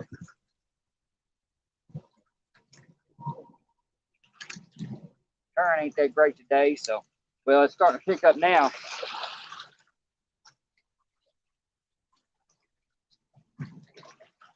Bouncing a 2.5 ounce sinker off the bottom.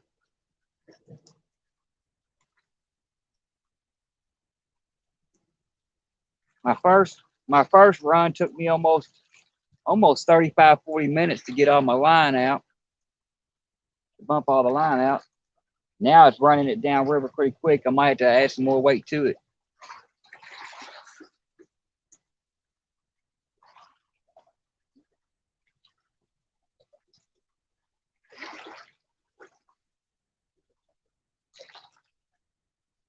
Heading to Owensboro, huh?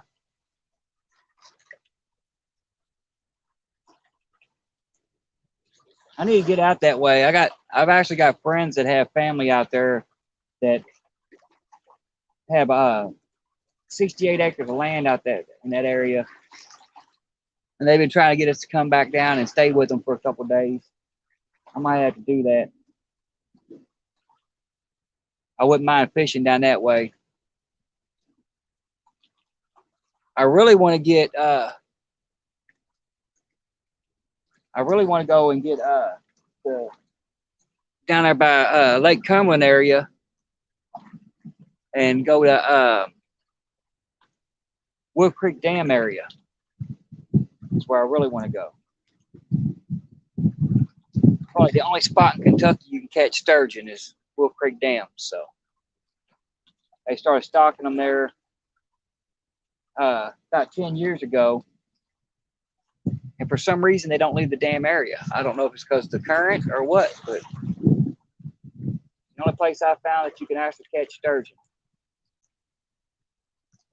They restarted stocking the river with sturgeon and alligator gar. I've yet to catch either one, so.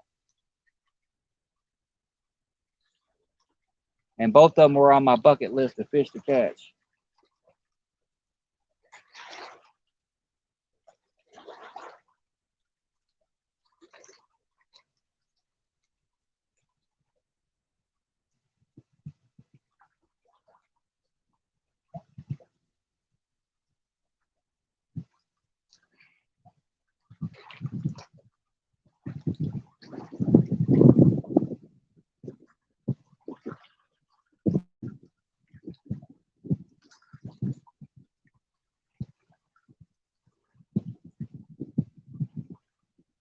Big Mike, what's going on, brother? Thanks for coming in. We ain't got none yet. I was for sure it was a day bite by now, but now I ain't that sure. I have had a couple nibbles. Have had a couple nibbles on the or a couple runs on the bumping rod, but that's about it. I've had a couple of them, couple small runs. I had one take off about 6 yards earlier. Went to lock it in on him, and when I did, yeah, he spit it.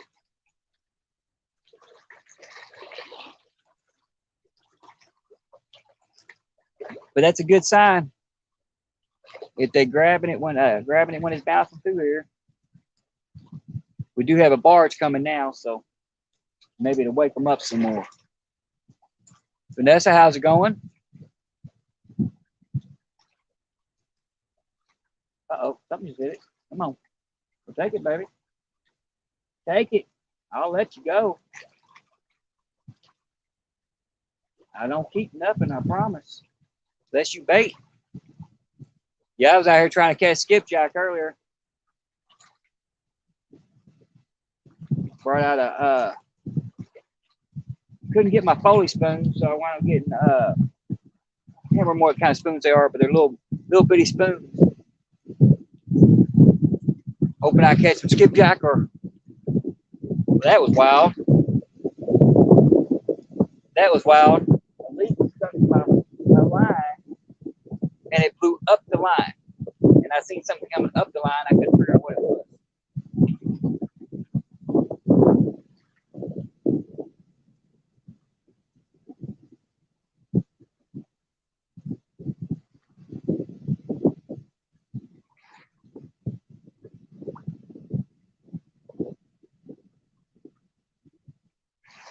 Yeah, actually, current going this direction right this way, Mike. I mean, pretty well. Got too many mics in here, so I want to use y'all's last names so we don't confuse anybody. But yeah, it's the current's actually going this way, and I've got a power plant down here. Probably can't see if I can't turn it enough. You see the smokestacks down there, I think. There's a power plant there, and then I've got another power plant a mile down the other direction. Well, they do pull off water and do warm water discharges and stuff through here. So I'm thinking they're causing the current. I think they're draining the water down. It looks like it went down like 2 inches. So they're probably pulling it. But the current's going this direction.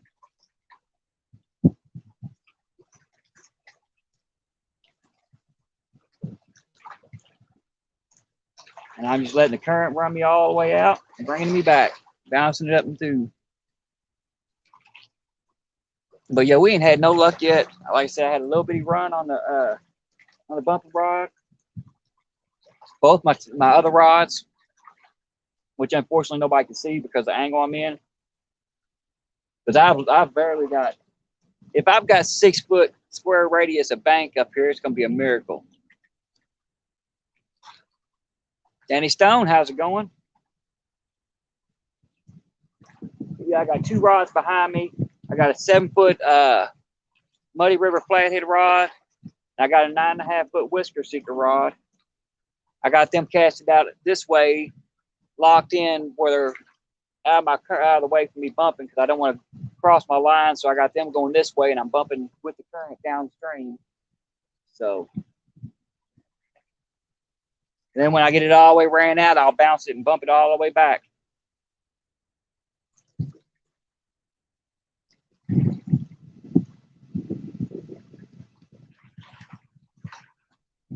Come on, Mr. Bargy. Bargy, wake some fishy up.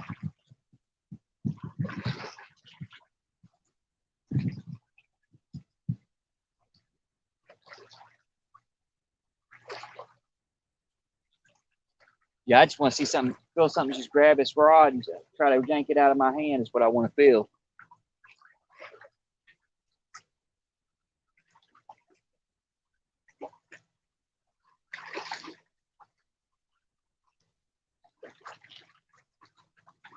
It ain't happened yet, but we're gonna see if it happens. Texas Tiger, how's it going?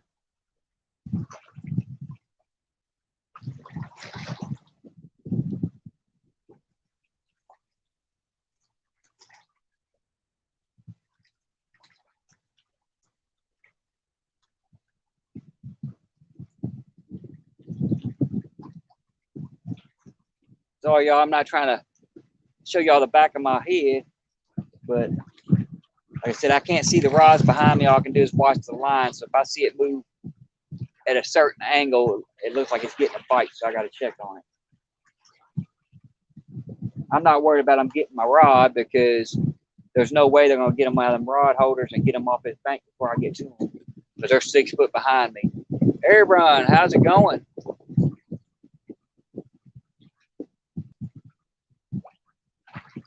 Thanks, sir. Thank you. I hope I have some good luck. I've been out here for the last, I've done come out 3 times trying to do a bumping from the bank instructional video to show everybody how to do it from the bank. And it's been a disaster all 3 times. So I figured I'll come out here and I just go live and do it.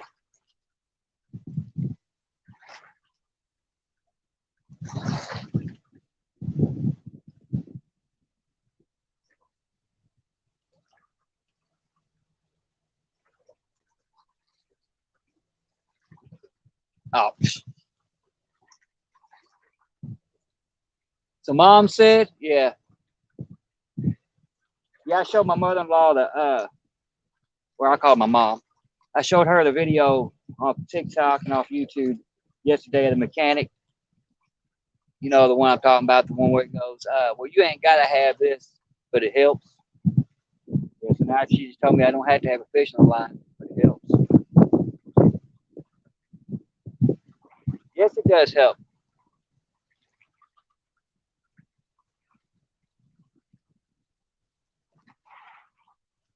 Maybe with this barge coming through, maybe it'll wake them up and we'll get one.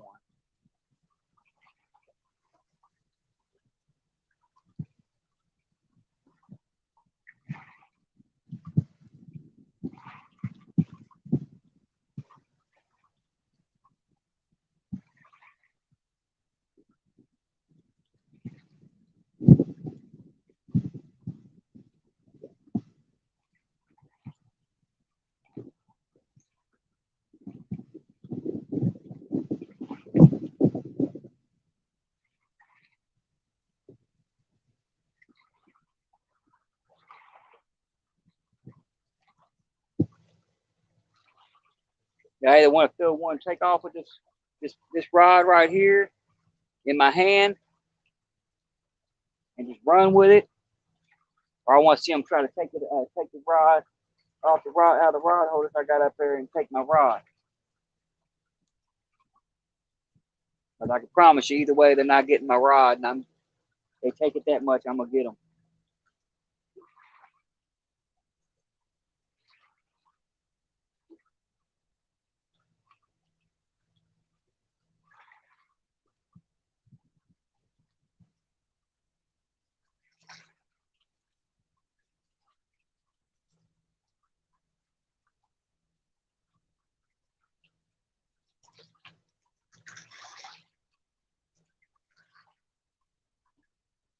On barge bite.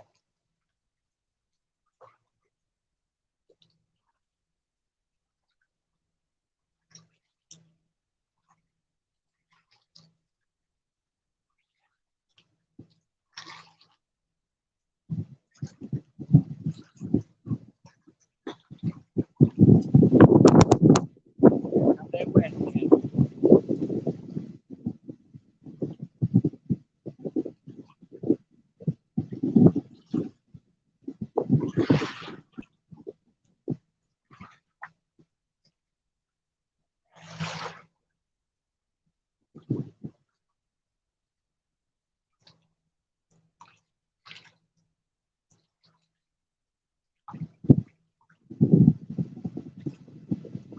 Can't tell if that's wind or if that's a fish point on that rod.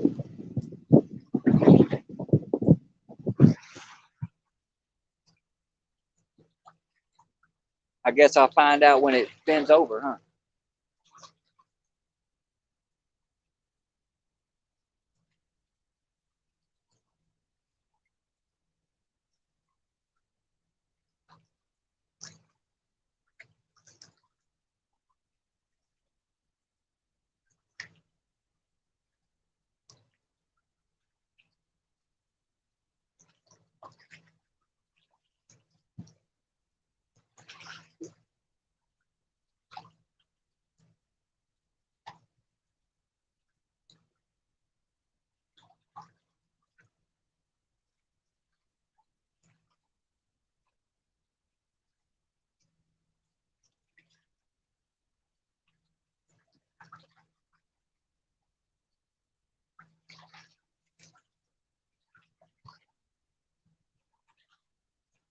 Momo's getting to that danger zone again.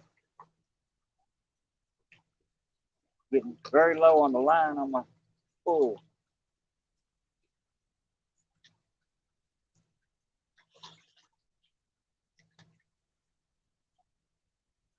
But I ain't trying to back bump it all the way back here again until the weight from this barge goes away. Tried that last time, and all it did was drag me to the shore.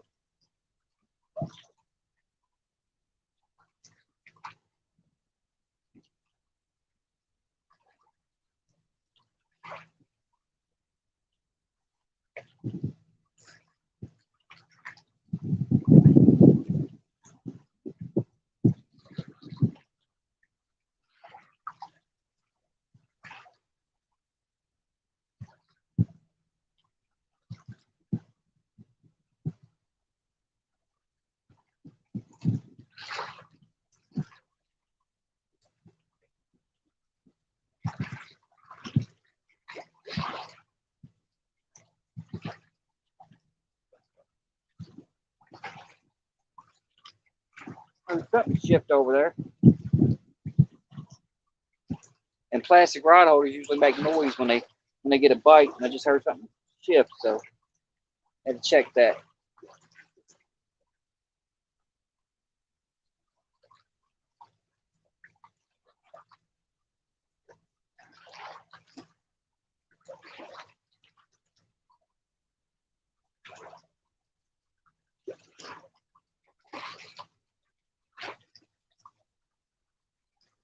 Come on, fish. Here, fishy, fishy, fishy. Here, fishy, fishy.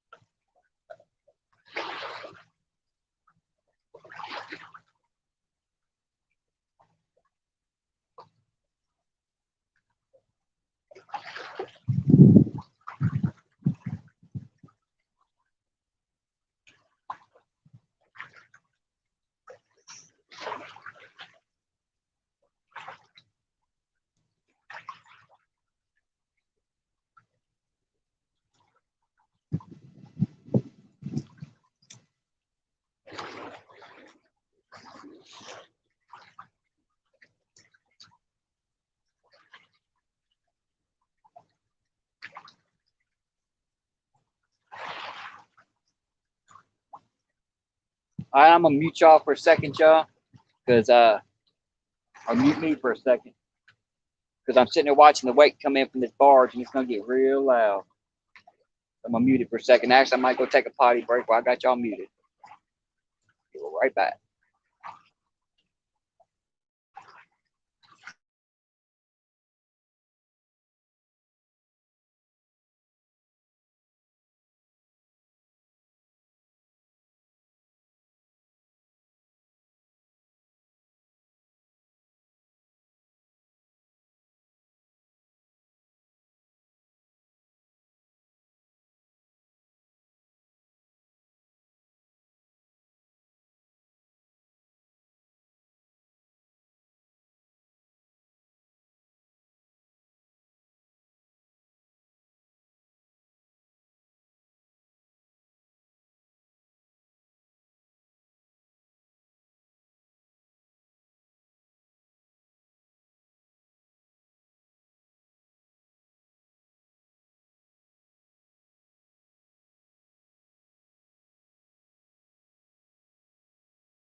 All right, y'all, I'm back. Gonna bring in my skipjack rod while I'm down here real quick to see what happens. Give my bumper rod a second to rest, and I'm gonna try to see if I can catch some fresh skips. Maybe it's the bait I'm using because it's all frozen and refrozen.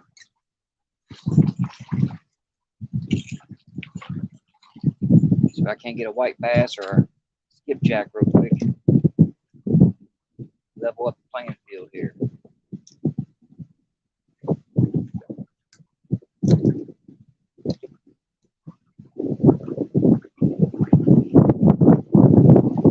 Now, of course, the wind will start blowing as soon as I go to cast it out.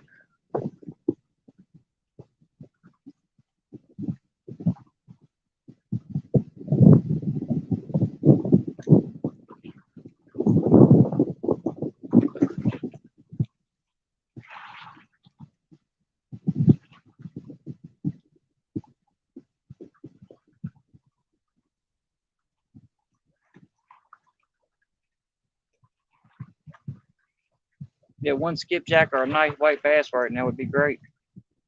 I'd be happy with that.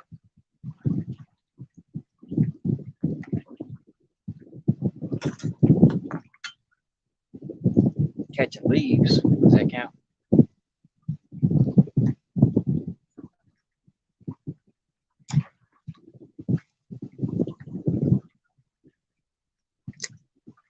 Yeah, the wind blowing so hard right now. If I cast out in front of me, my line's about 30 yards that direction.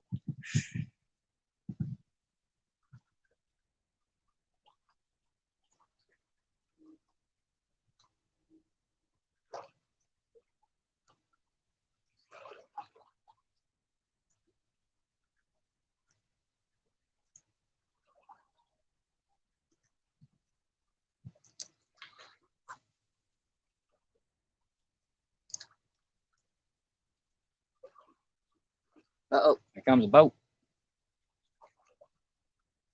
A boat floating through here.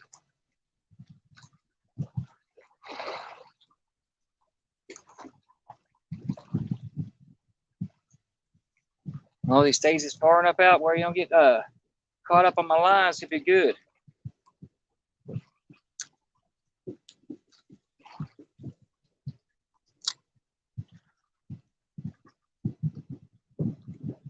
He is floating.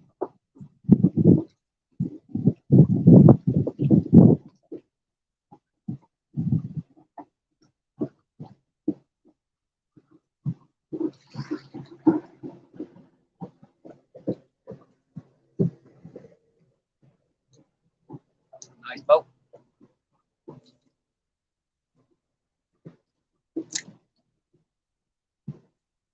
One of these days, I'm gonna be out here and I'm gonna see one of our locals come through here on their boat.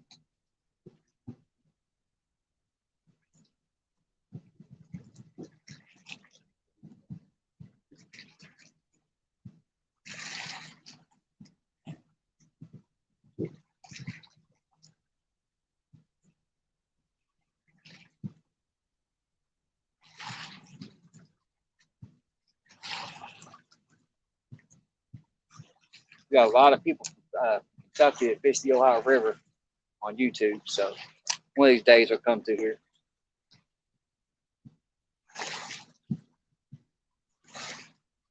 Got another barge coming from the other direction.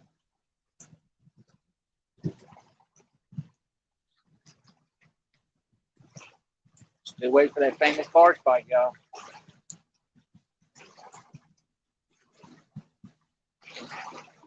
Mute this for a second, it's gonna be real loud.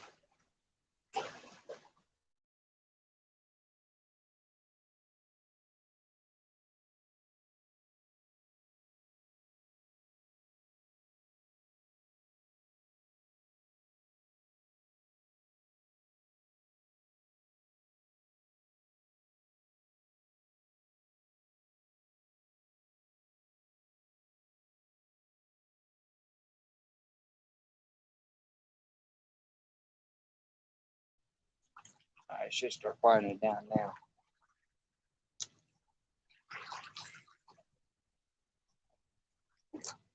Yeah, that wake when it comes through here, banking up, bouncing off against that the bank of the river, it gets loud.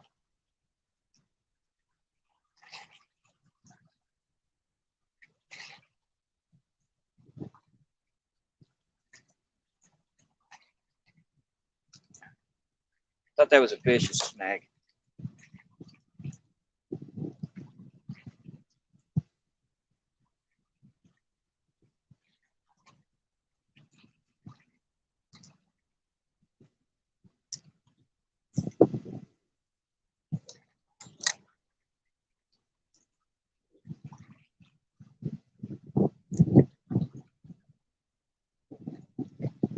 I hear them out here jumping, so I know they're out here. I just haven't been able to locate them yet.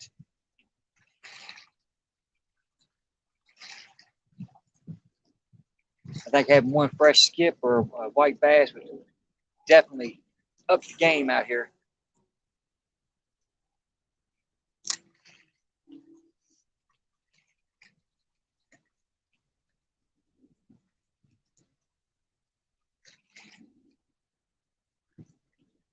I usually catch white bass a lot out here too.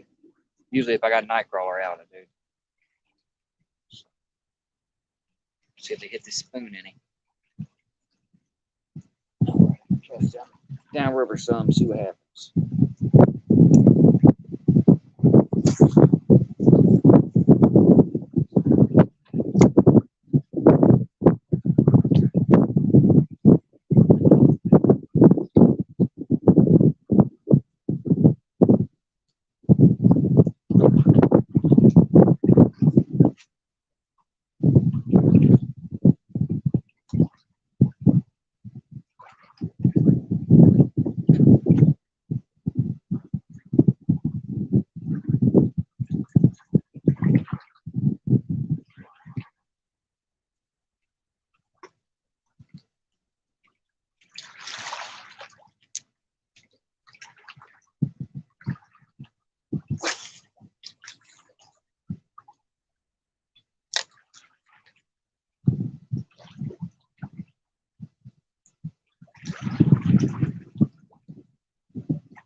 All right, y'all. I guess we're just gonna go back to bumping because getting any fresh bait don't look like it's gonna happen.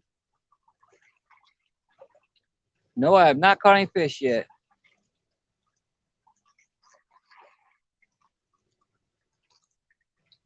Yeah, I'm thinking skunk might still be on the board. I'm hoping not, but anything's possible. It's not good when I can't get the bait fish in here. Usually I get bait fish in here all the time. They may have moved out on me.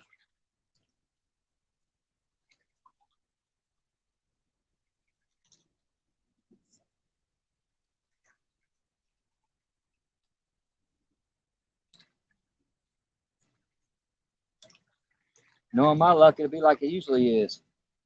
Right when the sun starts going down and it'd be too dark to record, I'll hook into something.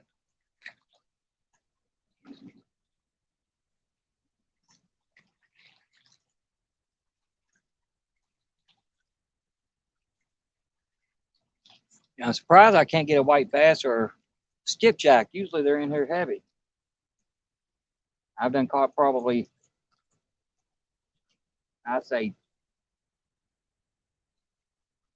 got 10 white bass in the last 2 months on accident. So they're usually in here pretty heavy.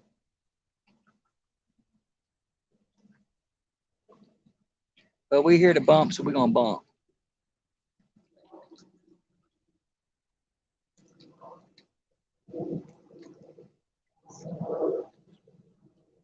That's the sound we want to hear too. We'll hear it run out my finger like that. You just keep on going.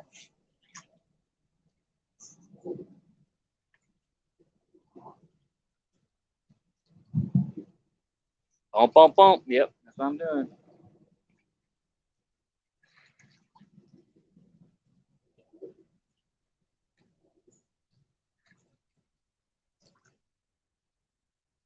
We had that one good run earlier, but didn't hook up on them.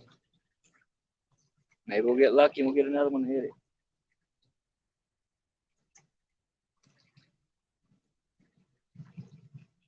I know quit is not in my vocabulary. Stopping for a few might be.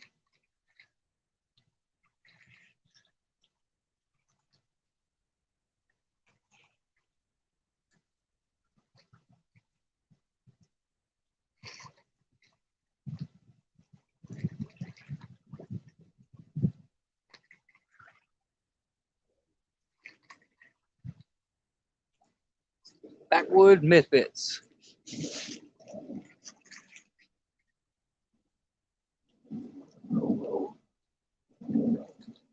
Y'all can't see the rods behind me. I got 2 rods behind me for anybody that's come in. They ain't done nothing though. I'm waiting for them to come out of them rod holders and come down the bank. I'll be okay with that. They ain't getting them off the bank because they got to come past me. One will probably smack me in the back of the head, and the other one will run down the bank right here. And it's got to travel some rough terrain going downhill. Yeah, they ain't getting the rod. I'll get to it way before they can get it.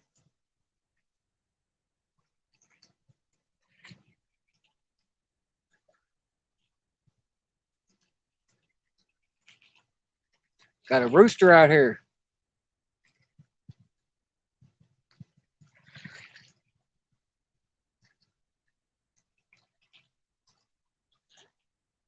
Used to party with the band Misfits, huh?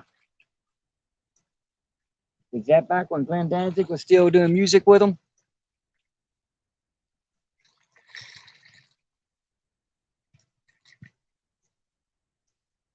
Met Glenn Danzig one time. Well, I actually didn't meet him. I seen him one time in person. I didn't meet him because back then it was when he was the big idol when he was with the Misfits, and well, he just left the Misfits and started his own music. And I was at a thrash club and a band that he was getting ready to sign, a band called King Horse. He was getting ready to sign them, And he walked in, and we was in the middle of a pit, mosh pit that was just insane. And the whole pit just froze like it was in midair. I'm like, what's everybody stopping for? But at that time, I turn around and Glenn Danzig's walking up to the bar. As soon as he sits down the bar, everybody starts moshing again, like the king has done sat down. It's time to party again.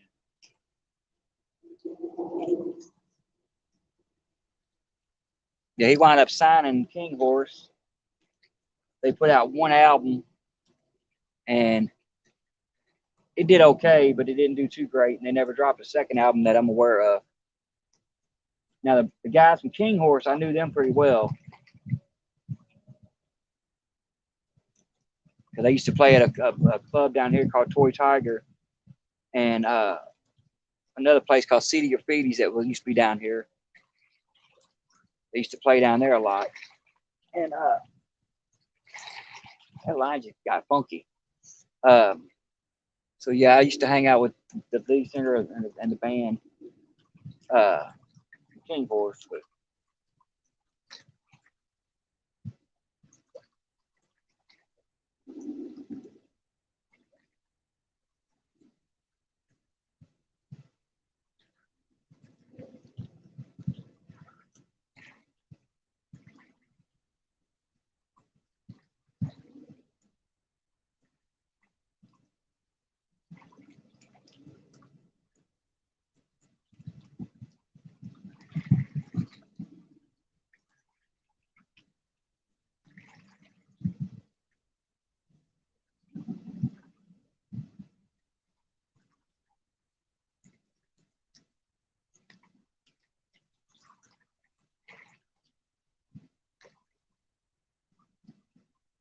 all we need is one fish, y'all.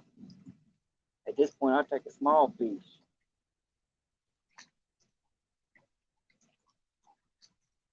But this bank is starting to stink pretty bad right now.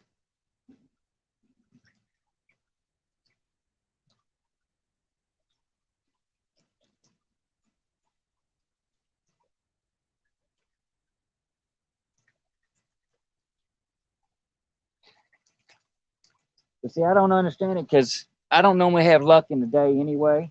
Never have. I see a lot of people out there fishing the Ohio River that has bites during the day. Now I do get more bites during the day during colder weather, like fall and winter, like now. But been non-existent so far. I guess it'll be 2 trips in a row that if I don't catch something, I'll skunk out. So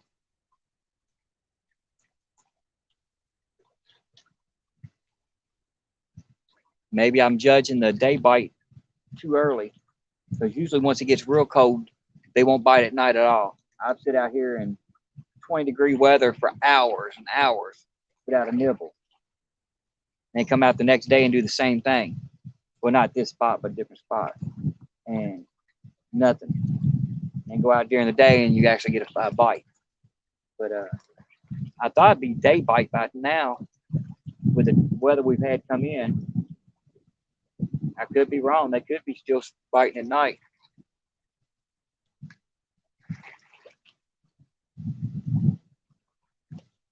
If that's the case, I might have to come out and do another night live.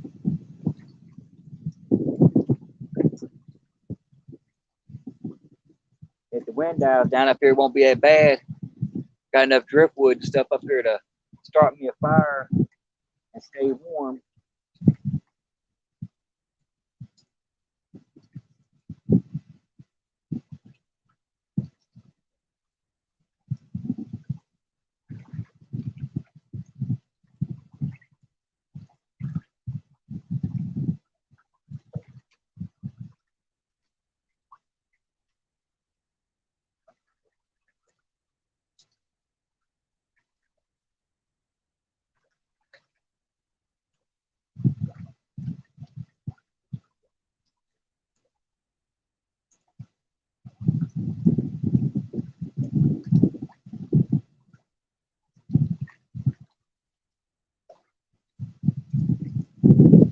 Turn this around.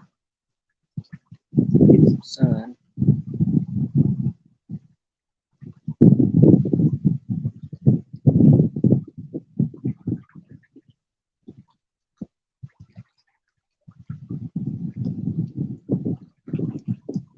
Time for me to bring it the other direction, y'all. I'm about almost out of line again.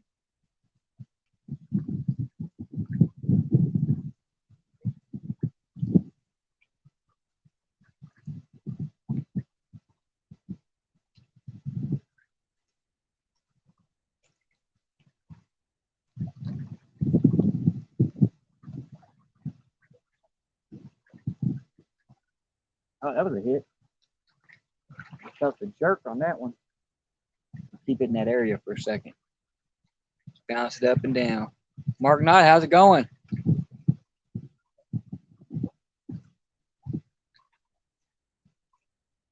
I appreciate it, brother.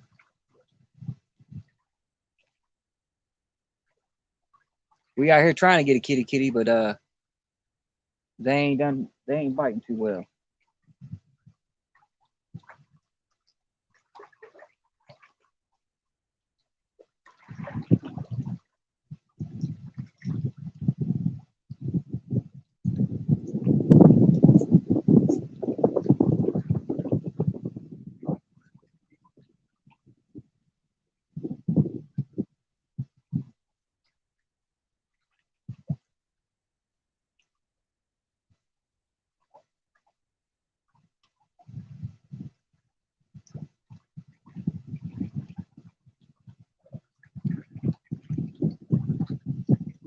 Lisa Lee, how's it going? I'm sorry. I forgot. It's not Lee no more. Congratulations, by the way.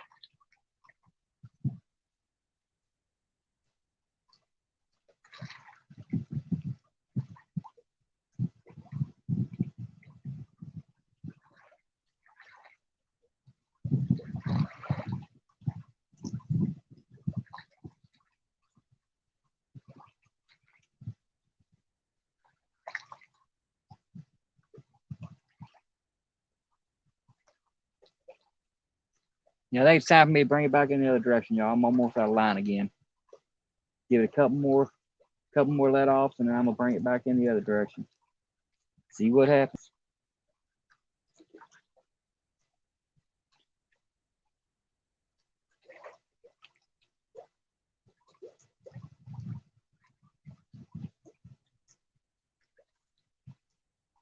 No luck yet, Lisa. Just out here wasting time, I guess. I thought it was be a day bite by now, but apparently I'm wrong. Apparently it's still a night bite. Either there's a no bite period because they ain't been biting. The last two times I went out during the day, they haven't had any luck. So, like I told everybody, I didn't bring out my lights tonight like I normally do, or my light up rods. So I'm gonna call it quits as soon as the sun starts getting too low to where y'all can see. I might sit out here for another few minutes and see what happens right as the sun sets. I brought out my headlamp. Yeah, I'm about to throw that in. I'm almost out of line. I brought my headlamp out so I could see to get out of here, but I didn't bring any of my lighting gear to record with. I didn't bring my tripod that's got my ring light or nothing else. So, because I was assuming it would be a day bite. We will find out. Yeah, that's the truth. Got to enjoy being outdoors. The wind's been a nightmare. It's just now slowly dying down. That's what's got me scared and nervous, because usually when the wind's blowing real bad out here, the bite is horrible anyway. And then as soon as the wind slows down and the water calms down, it's when they start hitting. At the rate it's going right now, if the wind stays dying down where it ain't blowing like it was, this water will calm down right as it gets dark.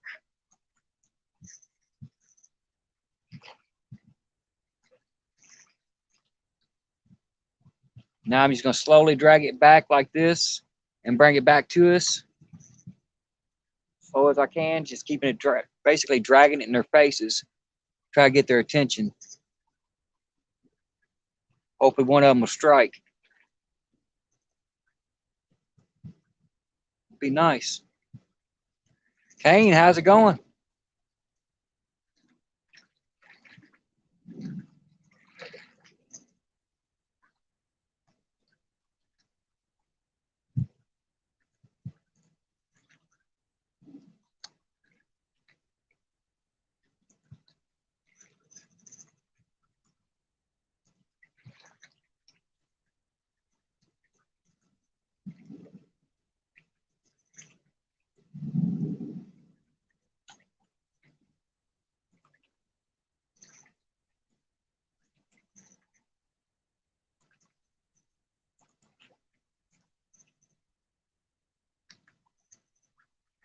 All right, y'all, I think I'm gonna freshen up his bait real quick after I get it in.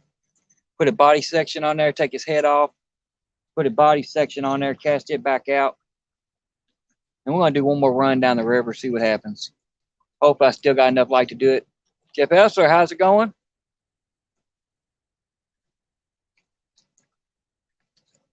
Of course, I caught the bag as soon as I got up here. There's a piece of plastic bag laying in the water. I tried to get it out earlier. I couldn't get it out, so I'm slowly ripping it to pieces. Yeah, I think I'm gonna freshen up my bait and put a body section on and see what happens. We're gonna give it one more cast out. Give me just a second, y'all. All my stuff is on this other side of the camera, so I have to go over to this side. Cut up some bait. Now, I'll tell you what, I'm gonna put y'all up here, let y'all watch them rods while I'm cutting up bait. See if we get a bite on those. I don't know if y'all can see them all or not.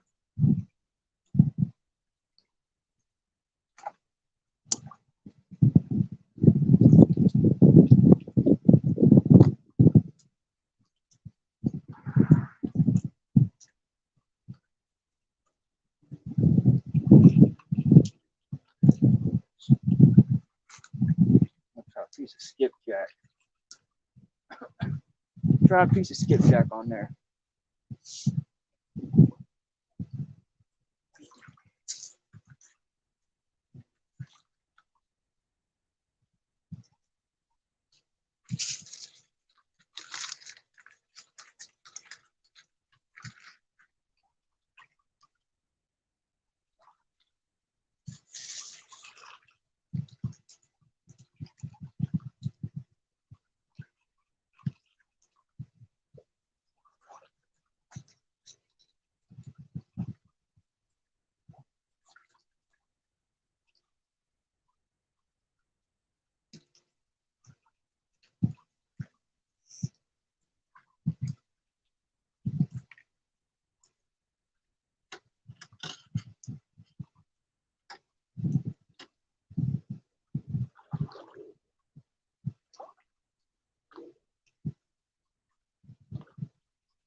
All right, we're gonna switch out, put a piece of skipjack on here and see what happens.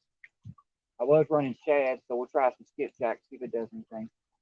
In a second, get cast out, and I'll come back and flip the camera.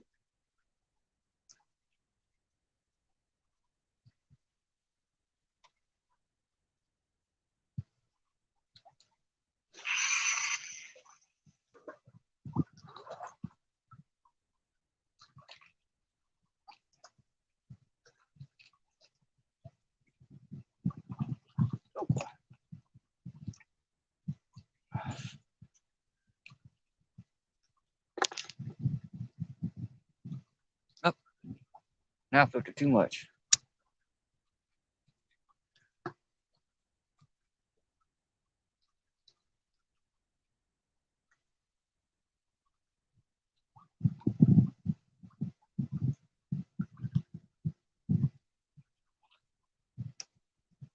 Not in that good current seam again.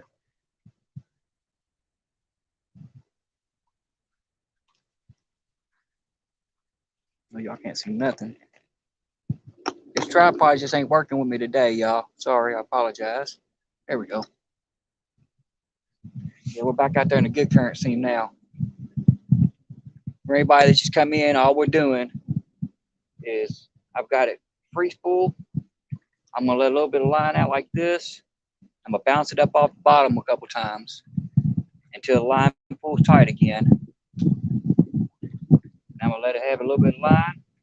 And I'm just gonna keep on doing that till I ain't got no more line on the spool. Well, You want to keep line on the spool in case you get a fish, but I'm not gonna put much line on there or leave much line on there. Enough to where I can fight a fish if it starts pulling drag. That's about it. You know what? I think I'm gonna take this handle off here. I bet that'll work better. Sorry, I can't take the handle off. I'm gonna cut that handle when I get home tonight.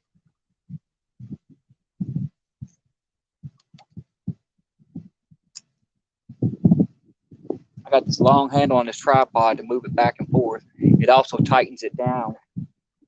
I was going to take it off that way, quit blocking it still because it keeps on hitting the pole of the tripod.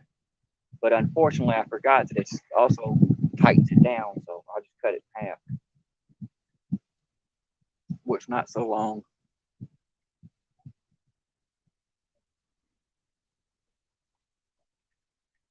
All right, y'all, we got about another 25, 30 minutes. This fish need to hurry up. Come on, fishy, fishy. Here, fishy, fishy, fishy.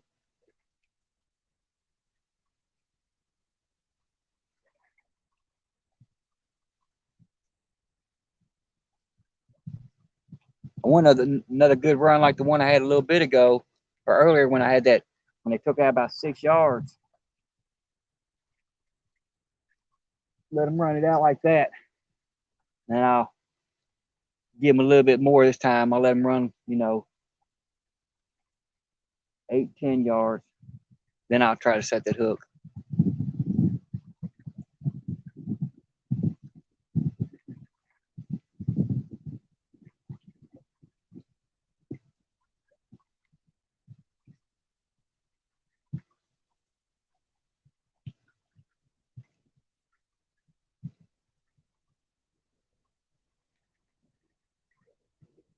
Yeah, I wish I could snap my fingers and winter be over. I know it hasn't started yet, but winter for me, I come out here and fish and I don't get too much luck in this spot.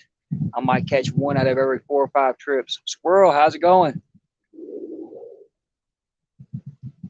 So, and I hate fishing the day because when I fish daytime like I'd have, like earlier today, the sun was so bad that I couldn't even read the chat, and I hate that. So, be glad when I can go back to night fishing. Plus, at night it's more peaceful.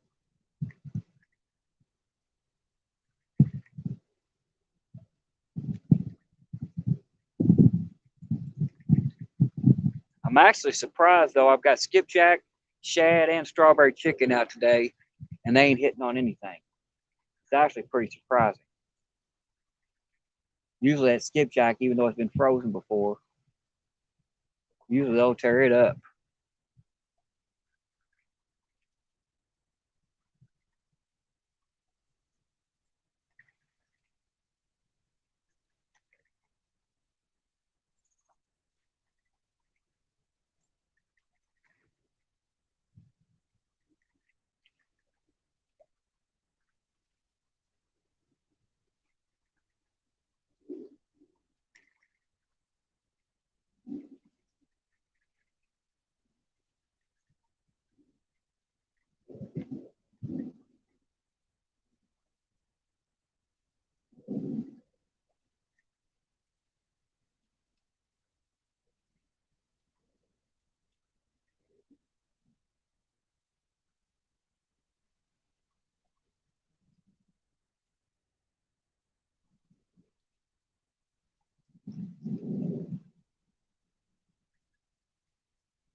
Yeah, I'm hoping I catch something. I think I just had something try to run in with it just now because it's pretty steady as far as tension. I know y'all can't see the rod tip too much, but I'll bring it over this way a little bit. There's pretty good tension on there. And I was bouncing it, bumping upwards with it a minute ago, and it got real slack and real easy to move. So I don't know if someone was trying to pick it up and run in with it or not. That's the only thing bad about bumping is if they run in with it, you might not know till it's too late.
Now, the one thing I haven't tried to do yet is I haven't tried bumping at night. I've been using this technique for years, not knowing what it was called before they called it bumping and everything. I was using it for other reasons, basically to get my bait from one spot to another, uh, like drifting it down the river before I knew what it was actually called, before they started calling it bumping. But I've been using it like that for years, but I've never really tried to do it to actual bump at night. I think that's one thing I might have to try to do one night when I come out, is try to bump at night, see what happens. See if it, you know, brings in more fish. Now I know during the winter months when the fish ain't moving, here where I fish at, bumping's about the only way you're gonna catch a fish. Because you gotta be able to get it down there and bounce it in front of their face, if not on top of their head, in order to get their attention.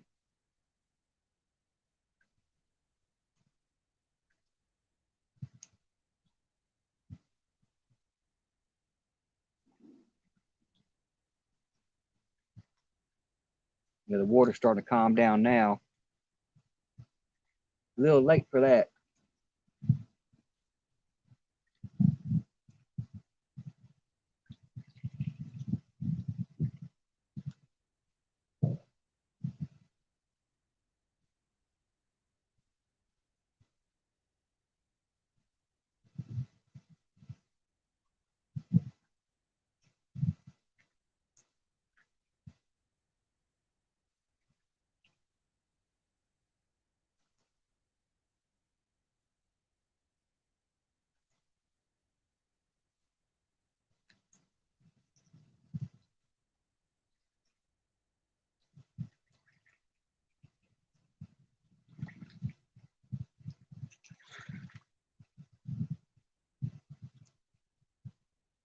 Some just hit it.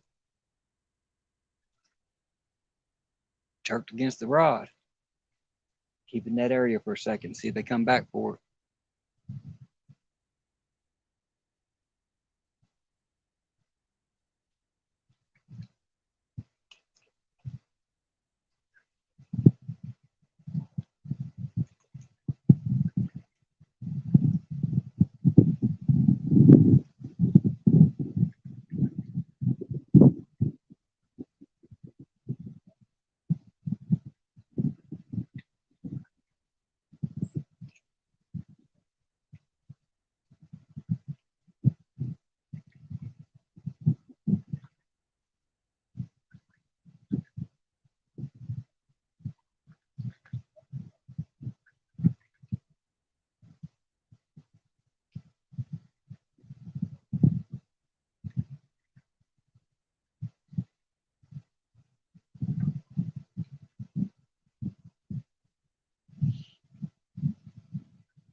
Thought that was a bite, that was a stick.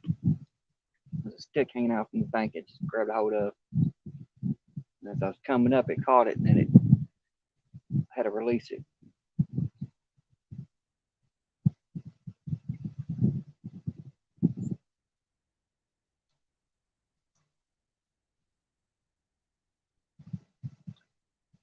I think I'm to a spot where I got to bump over top of something here.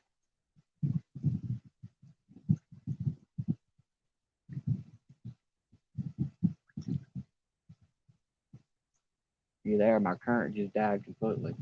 Now I just had to bump over it.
here in plastic behind me, and I got those rods in plastic rod holders where it's not, it's PVC, but same thing.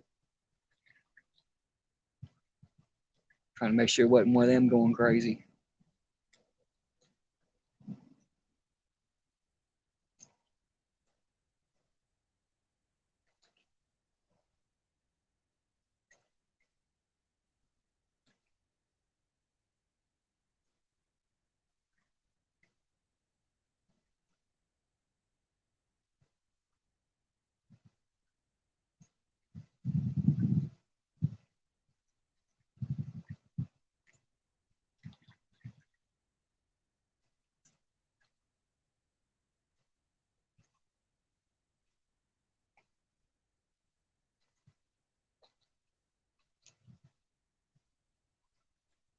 Should be just about bumped into my flathead spot by now.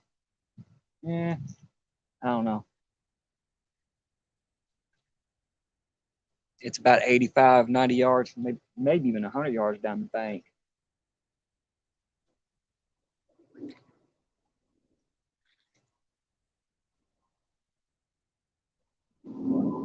Duggar, what is up?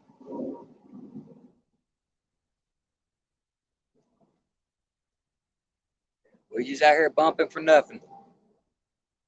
Waiting for a fishy.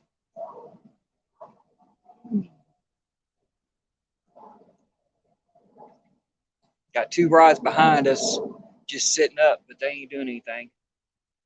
They've been out there. Let's see here. We've been live for 3 hours and 1 minute now, and yeah, I've got one run and one hit on the bumping rod, and nothing on the other two rods. No hookups yet.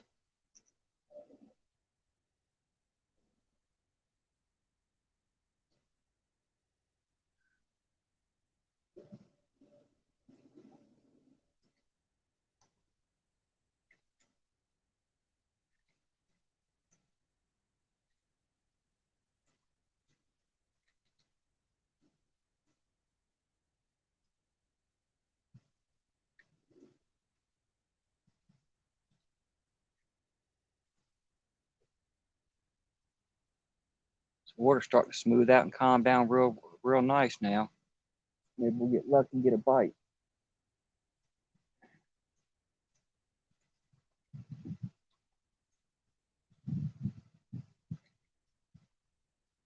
Should be about that time of evening when they start biting anyway.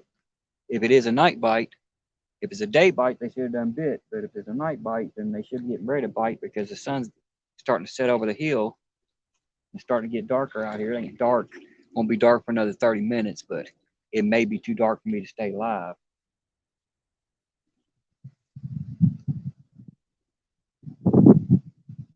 But if it's a night bite, we should be getting hit here in the next 20 minutes or so, 10, 20 minutes. As soon as that sun completely goes over that hill.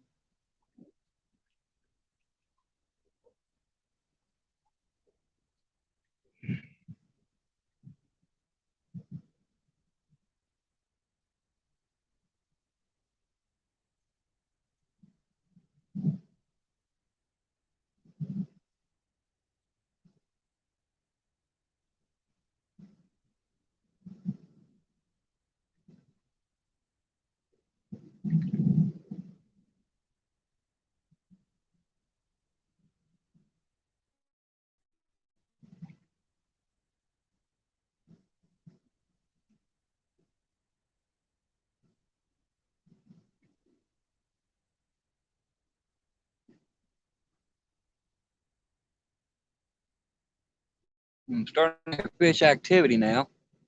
That's a good thing. I like the skipjacks are moving back in. So I may have to hit my skipjack rod out here in a minute. Try to see if I can't catch some fresh bait to take home with me.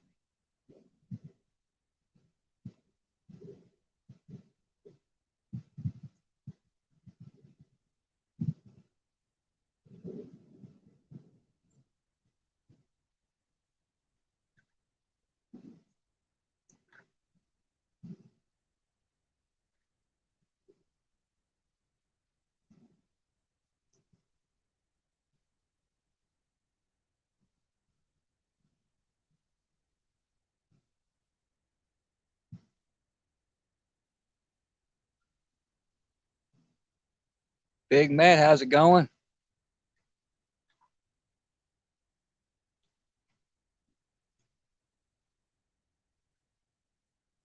Nope, no fish yet, Duggar. We still waiting.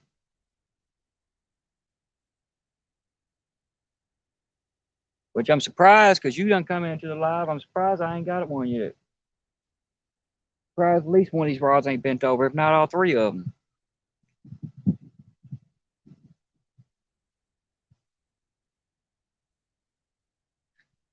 But we won't put that on you. We'll put that on the fact that the fish ain't in here. Because you're still my good luck charm.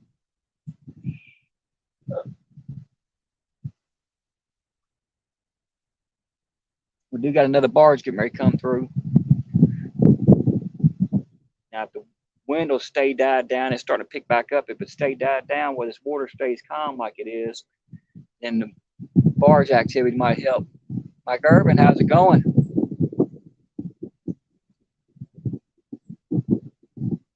But of course, the wind's going to pick up and that crazy.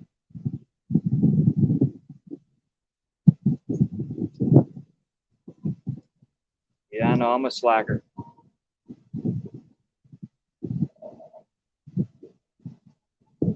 I just don't think the fish are in here right now. I'm not seeing any, besides the skipjack activity I'm starting to see now, because I wasn't seeing any of that earlier. I'm starting to. I'm guessing the bait fish are just now moving back in the area. So if that's the case, then if the bait fish are just now moving back in, then the big fish ain't moved in yet. Right now I'm running skipjack, shad, and strawberry chicken. 3 best things for this river, and they ain't hitting on nothing. Because the skipjack just started moving back in. The skipjack and the white bass, I'm starting to see them pop up now. They wasn't popping up earlier. But usually when they're in here, the big fish are in here.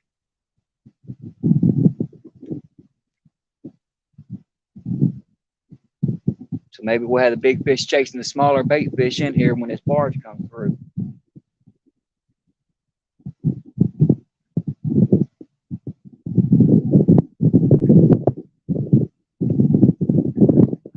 Of course, it's not going to help that the wind's going to start blowing like crazy.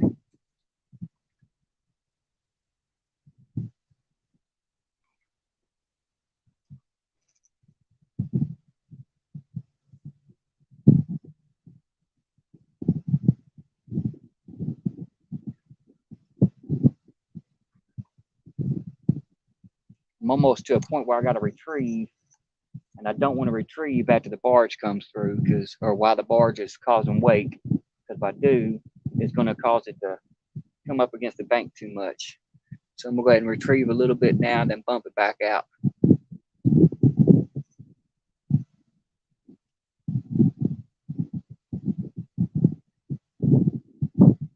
I got down to the dangerously close spool here.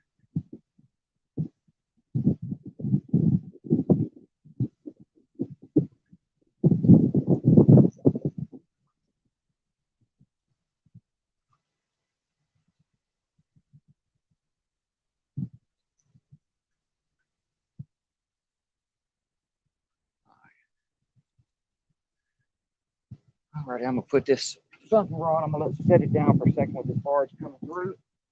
And then I'm going to grab my skipjack rod real quick before it actually gets here. So I can try to see if I can't cast out real quick and get some skipjack over here before the wake disturbs them and I can't get anything.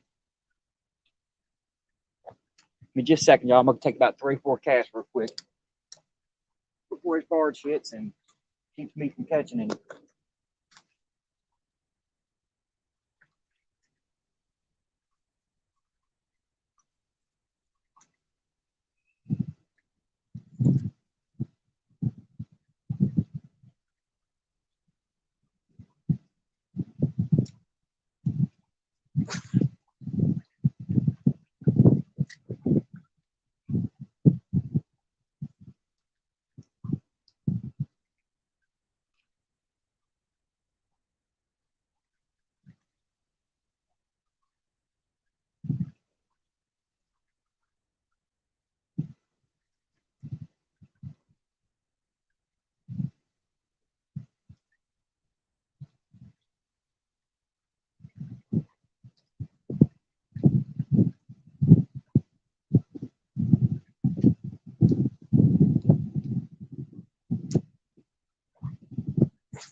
it on the drop.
One last cast.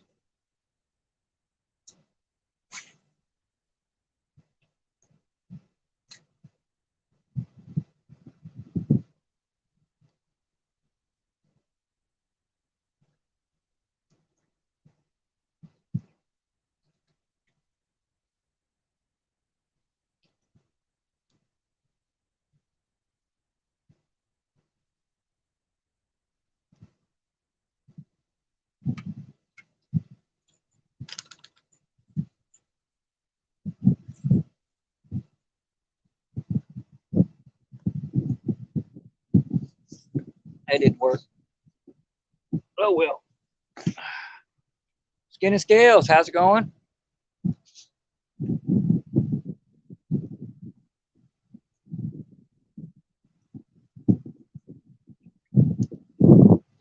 Yeah, Duggar, it's not hard to put on put content out. I mean, content ain't gotta be great. I mean, look at mine.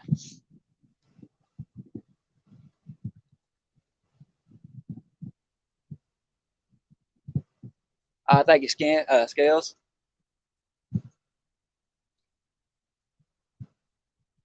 We ain't had no luck yet. We still out here bumping it. Got a barge coming through now. Maybe we get lucky to get a barge bite.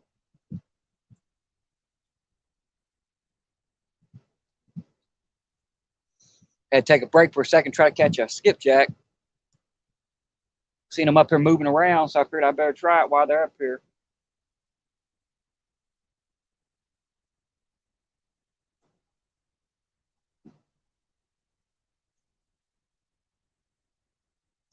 It's perfect time to be bumping and for a barge to come through right at sunset.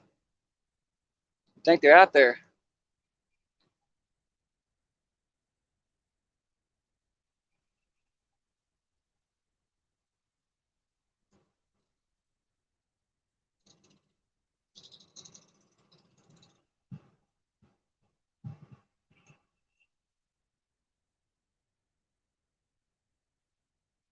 Nice when these rods went down. I got to hit on this pumping rod before it gets too dark to see anything.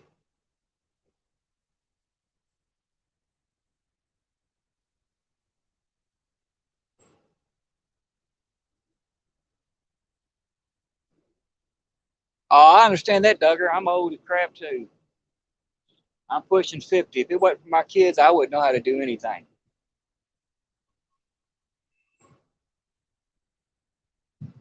But it's actually pretty easy to learn how to upload it. I think the hardest part is getting authenticated. You got to get authenticated in order for it to show up content.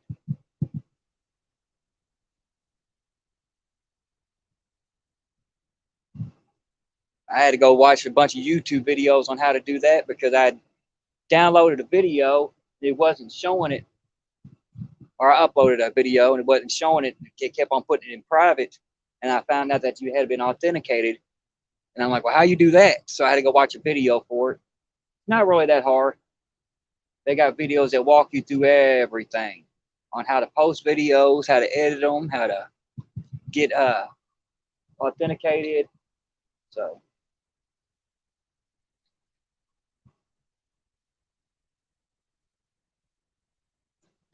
works out pretty good.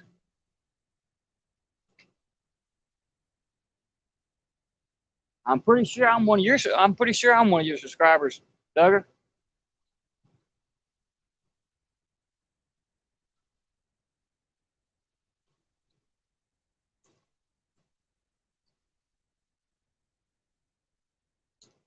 I do believe somebody dropped your link and live, and I hit that button.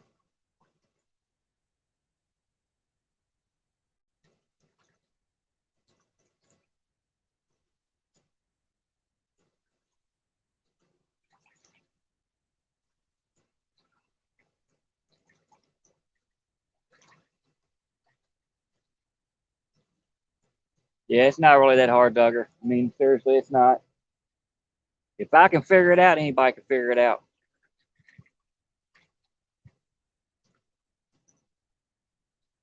'62. Yeah, you're still young.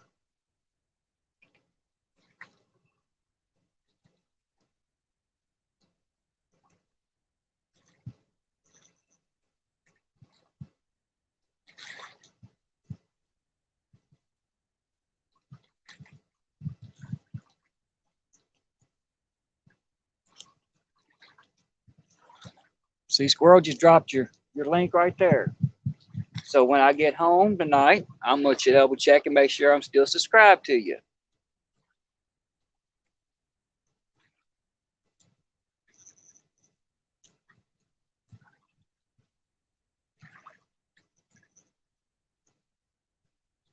Hopefully I'm still doing this when I'm 62.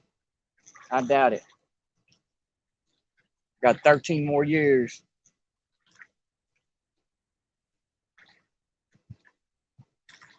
I doubt my body will let me do this for another 13 years. Heck, it don't want to let me do it now.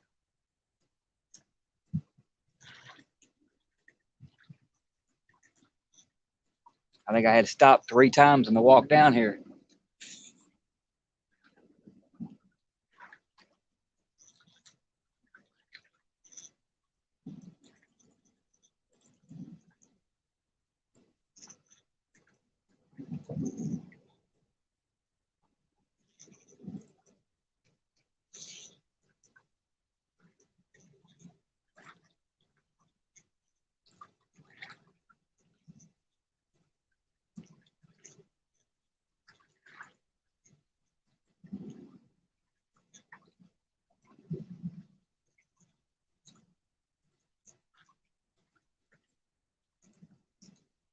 I don't understand why they ain't hit that yet, because I mean that's a pretty piece of skipjack. I mean, I'd almost eat it.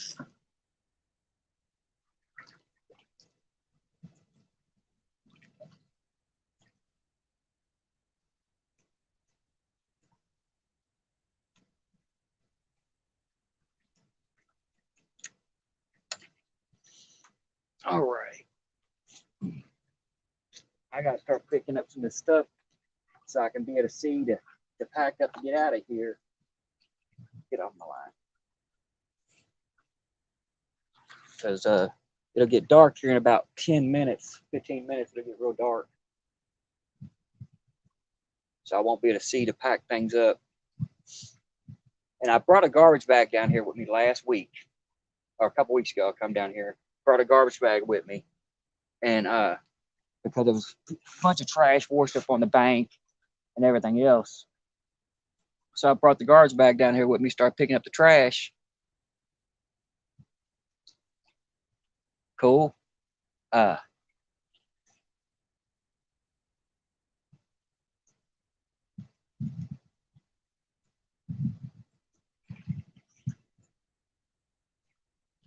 Thanks, Squirrel. I'm glad. Glad you're still subscribed, brother. Uh, but yeah, I brought a garbage bag down here and I tied it up and I put it up in the bushes. That way, every time I come down here, I can pick up the trash. Because there's so much down here, it's going to take 6 hours, 7 hours to do it. Because every time I come down here, there's more trash and more trash. And I figured as soon as I get that garbage bag full, I'll take it up the top of the hill. There's a restaurant up there and they got a dumpster out there, and I'll throw it in the dumpster and just keep on going. Well, apparently somebody's opened that garbage bag up and dumped all that crap back out that I picked up last time I was out here. So I'm going to try to pick up some of it before I get out of here as long as my headlamp don't go dead.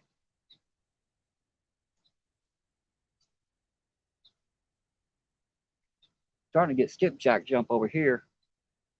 Give me a sec. I'm going to cast out my skipjack right over here and see if I catch one.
Not in that line is what it is.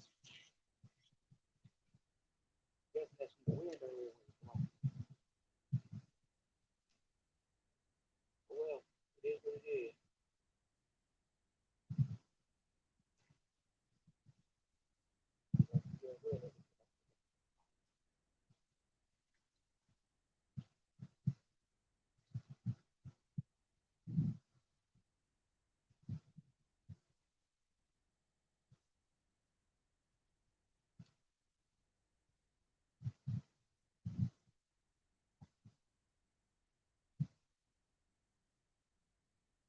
I'm gonna be brave and try one more cast like this, but I doubt it's gonna work real after that.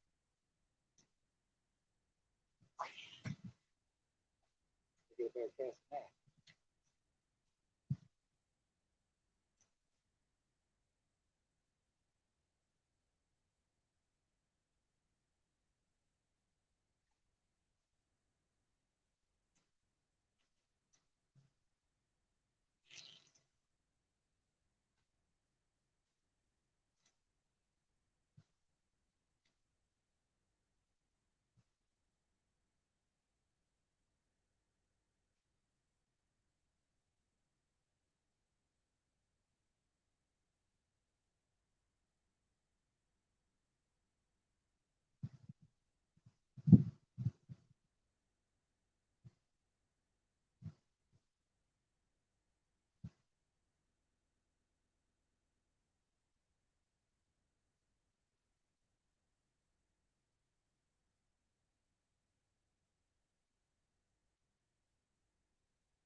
Alrighty, go. I guess the skipjack ain't gonna happen today. I ain't have enough lights to keep on sitting out here trying to fish.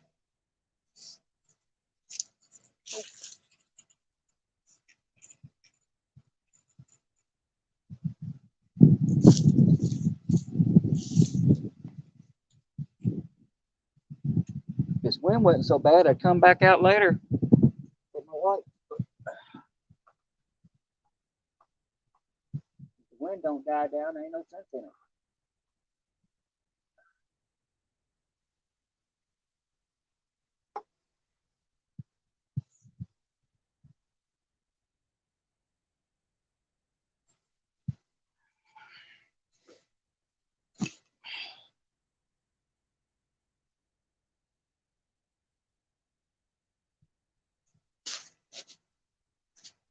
Carmel, how's it going?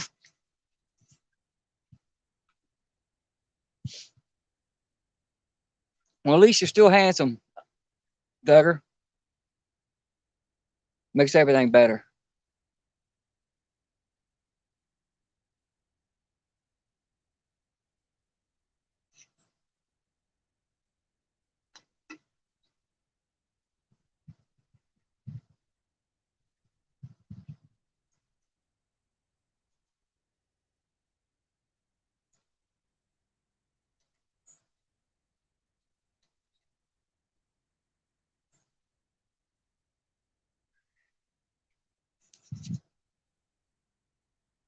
Yeah, I'm. Alicia, anytime you're ready to go fishing, we can do that. Well, I had to talk to my wife about it first to find out, what day she can come out with me. Um, so we'll have to talk it out with her. But yeah, anytime you want to go. I got, like told you before, I got all the gear you'll need, all the sinkers and stuff. So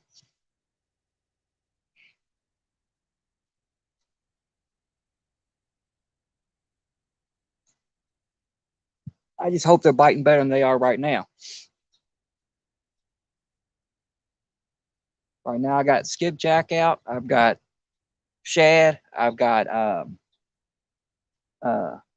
strawberry chicken out, and they ain't hitting nothing. Oh yeah, my wife thought you was cool. She thought you was real cool.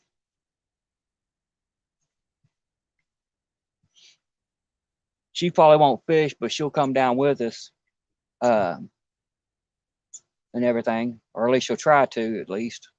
But yeah, it depends on what's going on at the house. But yeah, just let me know whenever.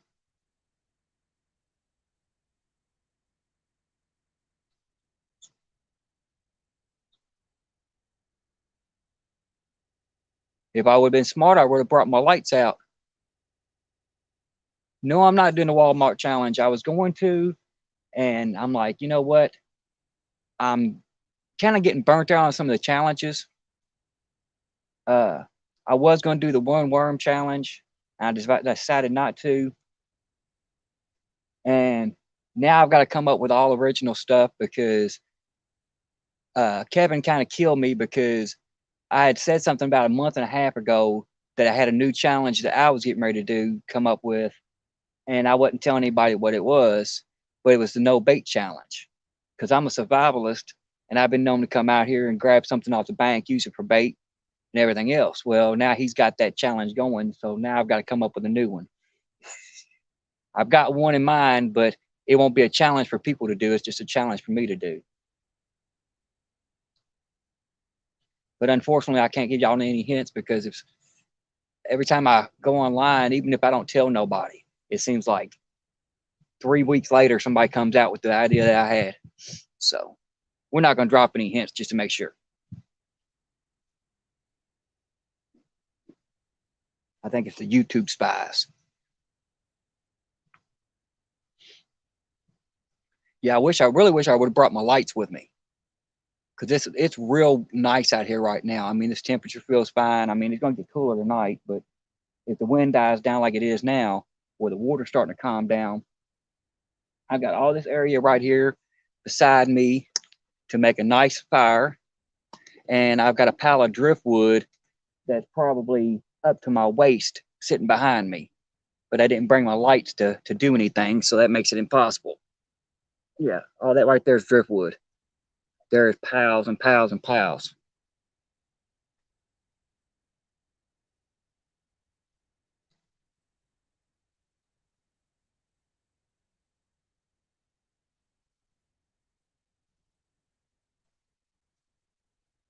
Oh, so you're gonna keep on doing them. That's cool. That's cool. You're gonna win some of these. Watch. I got faith in you. I didn't expect to win that one from John Euler. I promise you that right now. Did not think I'd win that one. That was pretty much luck, is what that was. That fish come through here right at the right time.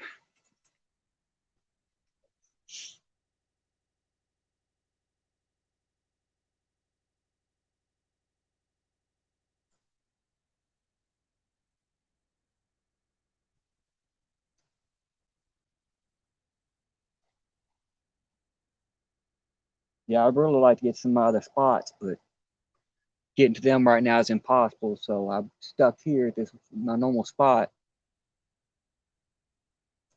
But it's usually produced pretty decent fish when I need it to produce it.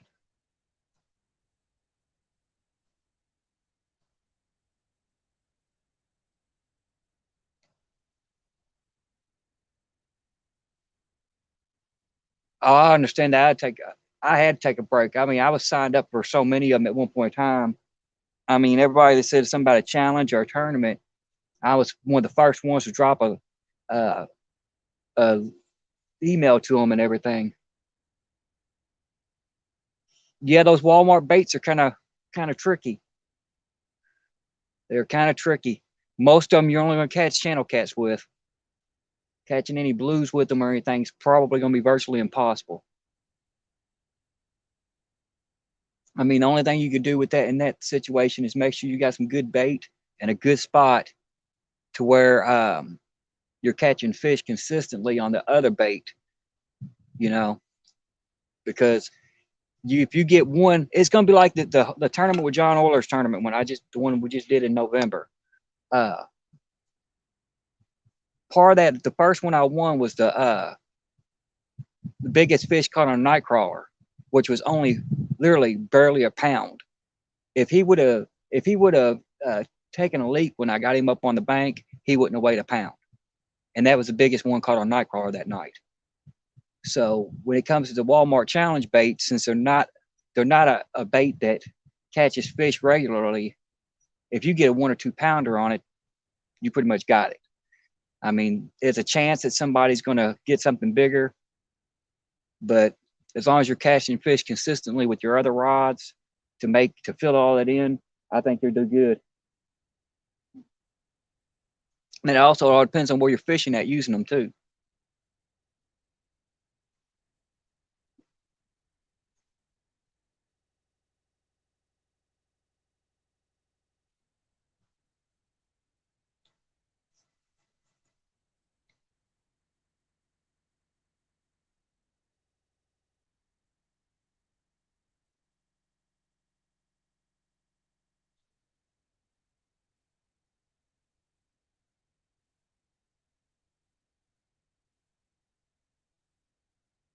A Walmart bait, uh, Palmetto Cats has put out a challenge for Walmart baits and stuff like that. It's like the little dough ball stink baits and the pre-packaged baits.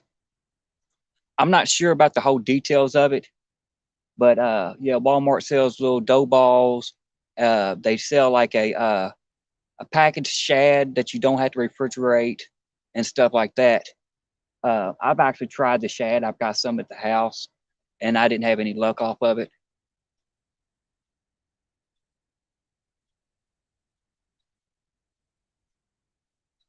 Well, then you're good. Then you're good. Then you're good. If you've caught them in Taylorville Lake and in the ponds, you might be okay doing that. I was gonna say ponds are the best ones, especially those fin lakes that we have. If you get a fin lake, that's the best spot to go. Now I don't know what time the tournament is. Also, I don't know if it's daytime or nighttime, but the fin lakes close at like 9 o'clock, 8, 9 o'clock. So I'm not sure about that. But yeah, the fin lakes would probably be the best ones to go to. But if you're catching them in Taylorville Lake with them too, you should be good. I've never had any luck on them in the river. And that's just going to be honest with you. I've tried the dough balls, no luck. I bought the little shad, the packaged shad or whatever that they have, no luck. I didn't even get a nibble on none of them. So I mean, yeah, you're probably better off sticking with the fin lakes and stuff like that.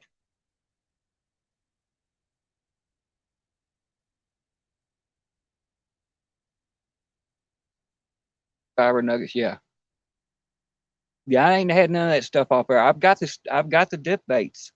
I've got the dip baits also, and I had no luck with those even at the fin lakes. So I don't know. It's going to be a hard one to do anything. I promise you. Taking an unfamiliar bait like that you're not used to using. I mean, you've had a couple, maybe a month or so to practice with it, but with fishing, just like anything else, fishing is already inconsistent anyway. Especially here in Kentucky, our weather changes so much. One day it'll be hot, next day it'll be cold, next day it'll be hot, next day it'll be cold. It's just like earlier. I come out here and it was so windy that it was blowing everything over, and the water looked like I was in the ocean. I mean, just waves. Now, if you look at the water, it's calming down. And now I'm pretty sure you heard that splash. Now that the water's calming down, we're starting to have fish activity. As soon as the water calms down in here, if it gets to like a solid sheet of glass across the top of this water, is when the fish will start going insane. KC, how's it going? Yeah, the fish will start coming in here and feeding and biting more regularly when the water's calm across the top. Now the current's still crazy. I can be casted out there with a 6-ounce weight, and the current will still take it down the bank. It'll take it on down river like it ain't, like there's no weight on it at all. But the top of the water look like glass. And that's when they hit the best out here, and you can actually spot the fish because they'll come up and tail slap the top of the water, which is pretty cool.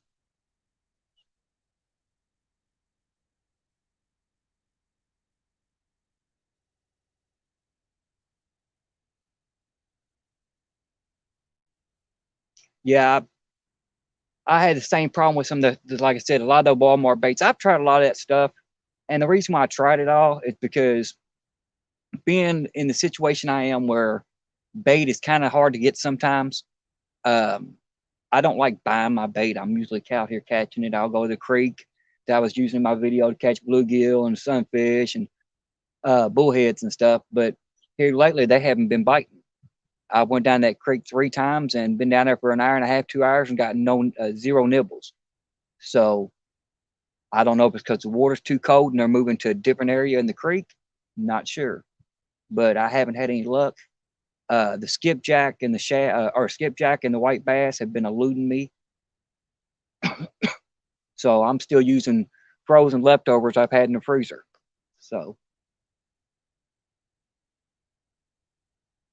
but now that the wind has calmed down and the water's starting to calm down, it feels beautiful out here. And I mean, I'm starting to see fish activity finally, right when it's time to pack up.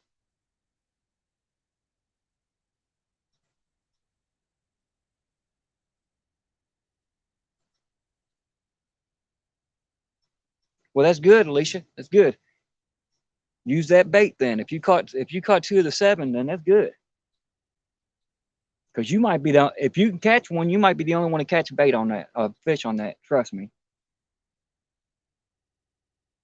Because unless you're throwing in the right spot, yeah, I don't see that stuff working. Do not see it working. Yeah, I must have been wrong. It must still be a night bite, y'all. Either that or they're not biting at all. Because I'm starting to see bait fish move back in the area and starting to see ripples across the top of the water now. So apparently they're moving in now. They're moving in as I'm walking away. That's all right though.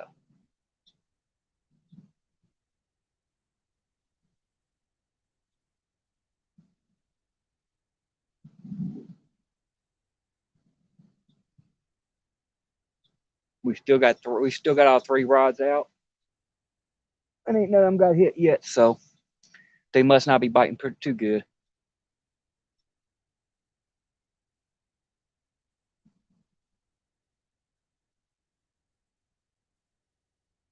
yeah, hopefully you do pretty good.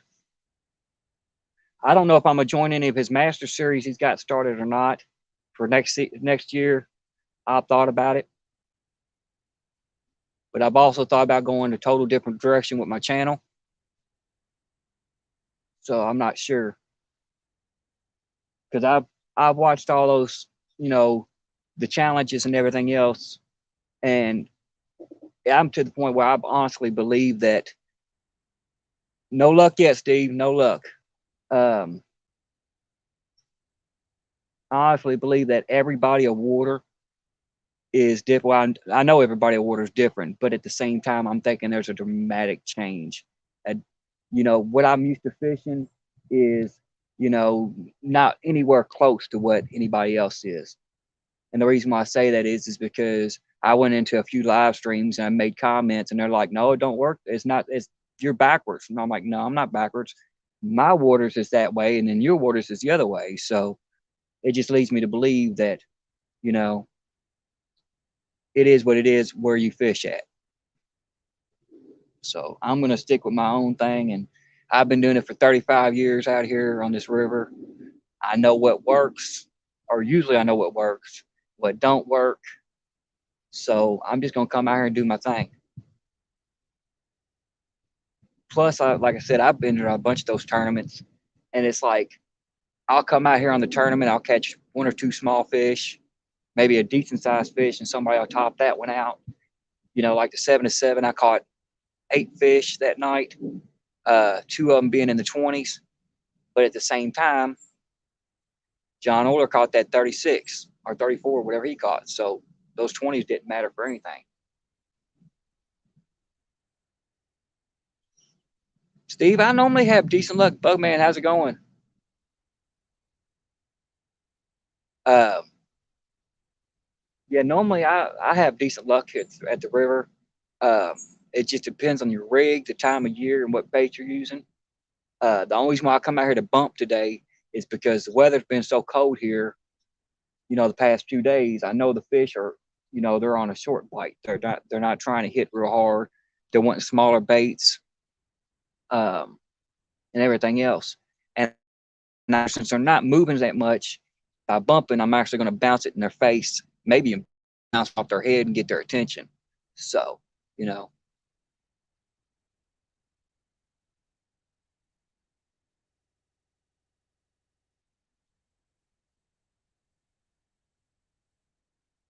yeah, I mean, yeah, more is better no matter what. Because, if you go, like right now, if I was to go Potomac River, okay, I don't know anything about it. Or if I was to go to Tennessee River, I don't know nothing about it. Never fished neither one of them. I do know how to fish current, which is going to be a plus because I already know how to do that. Um, I know how to fight the big fish, so that's a plus. I know what kind of rigs and what kind of gear to use, so that's a plus. And I also know what to look for on the top of the water. Sunfish, how's it going? I know what to look for on top of the water and bank structure and stuff like that. So it's going to be a plus doing all that. But, what works here, I might come, say I was fishing here today and I'm catching fish on small baits, nothing on a big bait. I may go to Tennessee River and the same day and be like, well, they won't want these small baits, all they want is the big baits. Then go Potomac River and they don't want none of it and they just want something else. So I mean, it just boils down to, basically knowing your waters. What it boils down to. I mean, some of it does transfer. I mean, once you learn how to fish in current, um, and know how to judge your current, that helps out a lot. You know, and the best way to judge it is by when you cast out, how much drifting you have. You know, how long does it take after you cast out before it stops drifting downriver? That's the best way to judge a current. And after that, you're good. You're golden. You'll know by casting out if you got too much weight or if you ain't got enough weight or something like that. If you cast out and it drops straight down instantly and it don't drift at all, and you're in a river, you might have too much weight on, which won't hurt anything, but you can always downsize and save that lead in case you break off and put a smaller weight on it. So there's advantages to everything.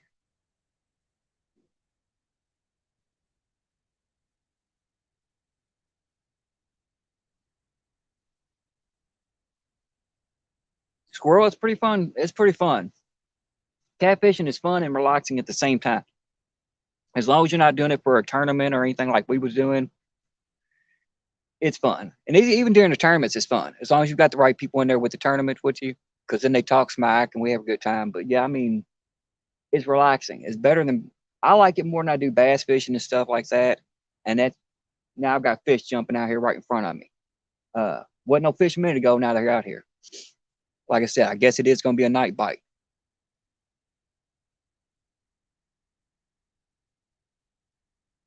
You know, which my one bait's right out there in front of him, my bumping rod. I just got tired of bumping it, so I just set it in the dang rod holder, and he just rolled right there in front of it.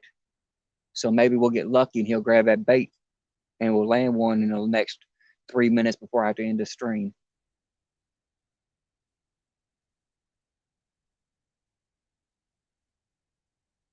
Be nice.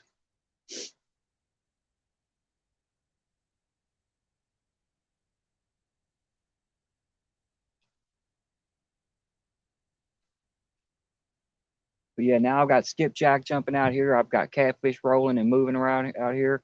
Didn't have none of that a minute ago. This water has calmed down to where it's almost completely like a sheet of glass. It's close to it. It ain't there yet. And now I'm starting to have fish roll everywhere.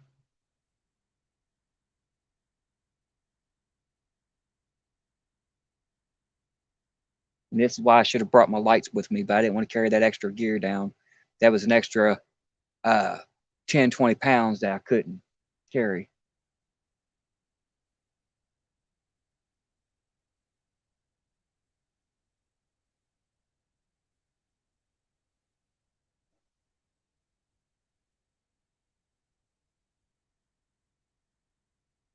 I noticed you wasn't on, Alicia.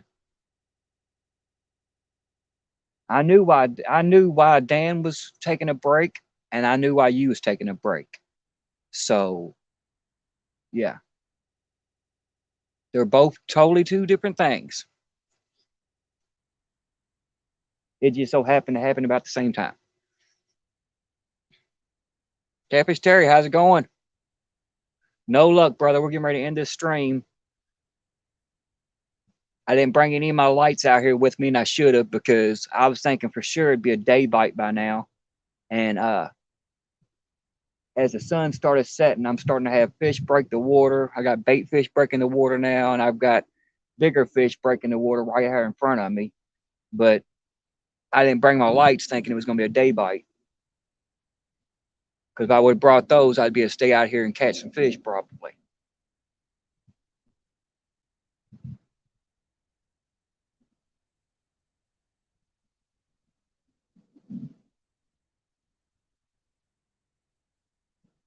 And see, I originally was going to bring my lights. I was really originally going to bring at least my ring light, and I didn't bring it because I was hoping on using my GoPro and stuff today to do some recording. So I brought my other tripod because it's more versatile. Probably should have brought the ring light. Then I've been all right, because at least I can light us up and then see if we get any bites.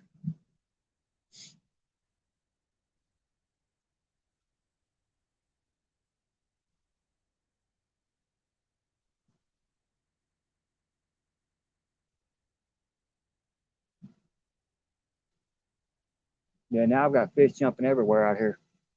It's kind of got me aggravated.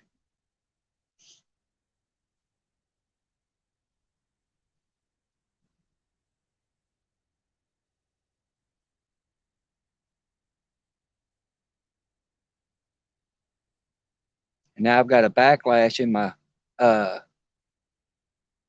my skipjack rod. And where the wind was blowing earlier, tangled a knot in it. So now I don't want to cast right. Now I got skipjack out here jumping and afraid to cast it out.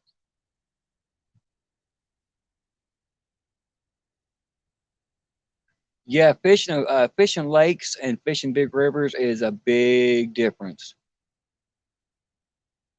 I don't do very well in lakes. I mean, I fish some of the small lakes and little ponds here in Kentucky, but I mean, I can catch, if I go to what they call a Fins Lake here, which is a stock lake, uh, I can land 4 or 5 fish in 4 minutes, or just nail them. But at the same time, it's because they're so confined in an area. But at a normal lake, I don't have much luck. We got some decent sized lakes here in Louisville and Kentucky, and I haven't had much luck in them. But bring me to the river, that's a whole different beast.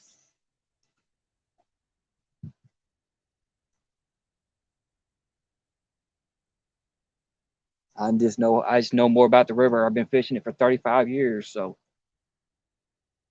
and I've probably fished almost every inch of this river in Louisville. So, and in some in Brandenburg and out by Prospect. So, a little bit everywhere.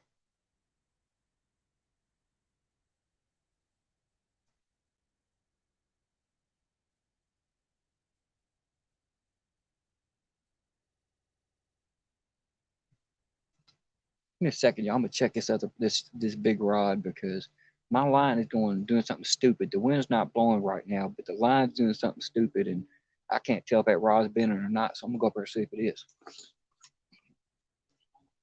I'm about to have to call the stream here in a few minutes, but maybe we'll get lucky and hook into one before I do. Would be nice.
All right, it ain't doing nothing.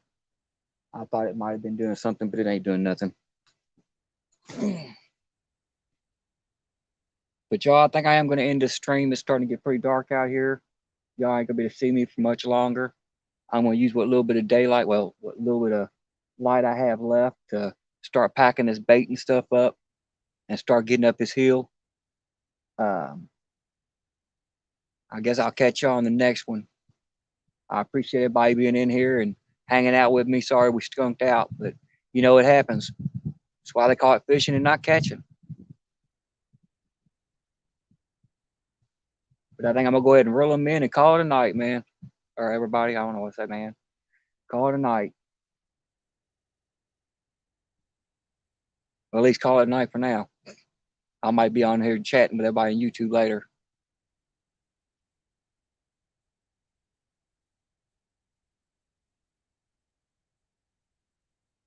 I don't know if it's a highway or what. I just started seeing flashing lights out there. Yeah, just send me a message on Messenger, Alicia, and we'll get together.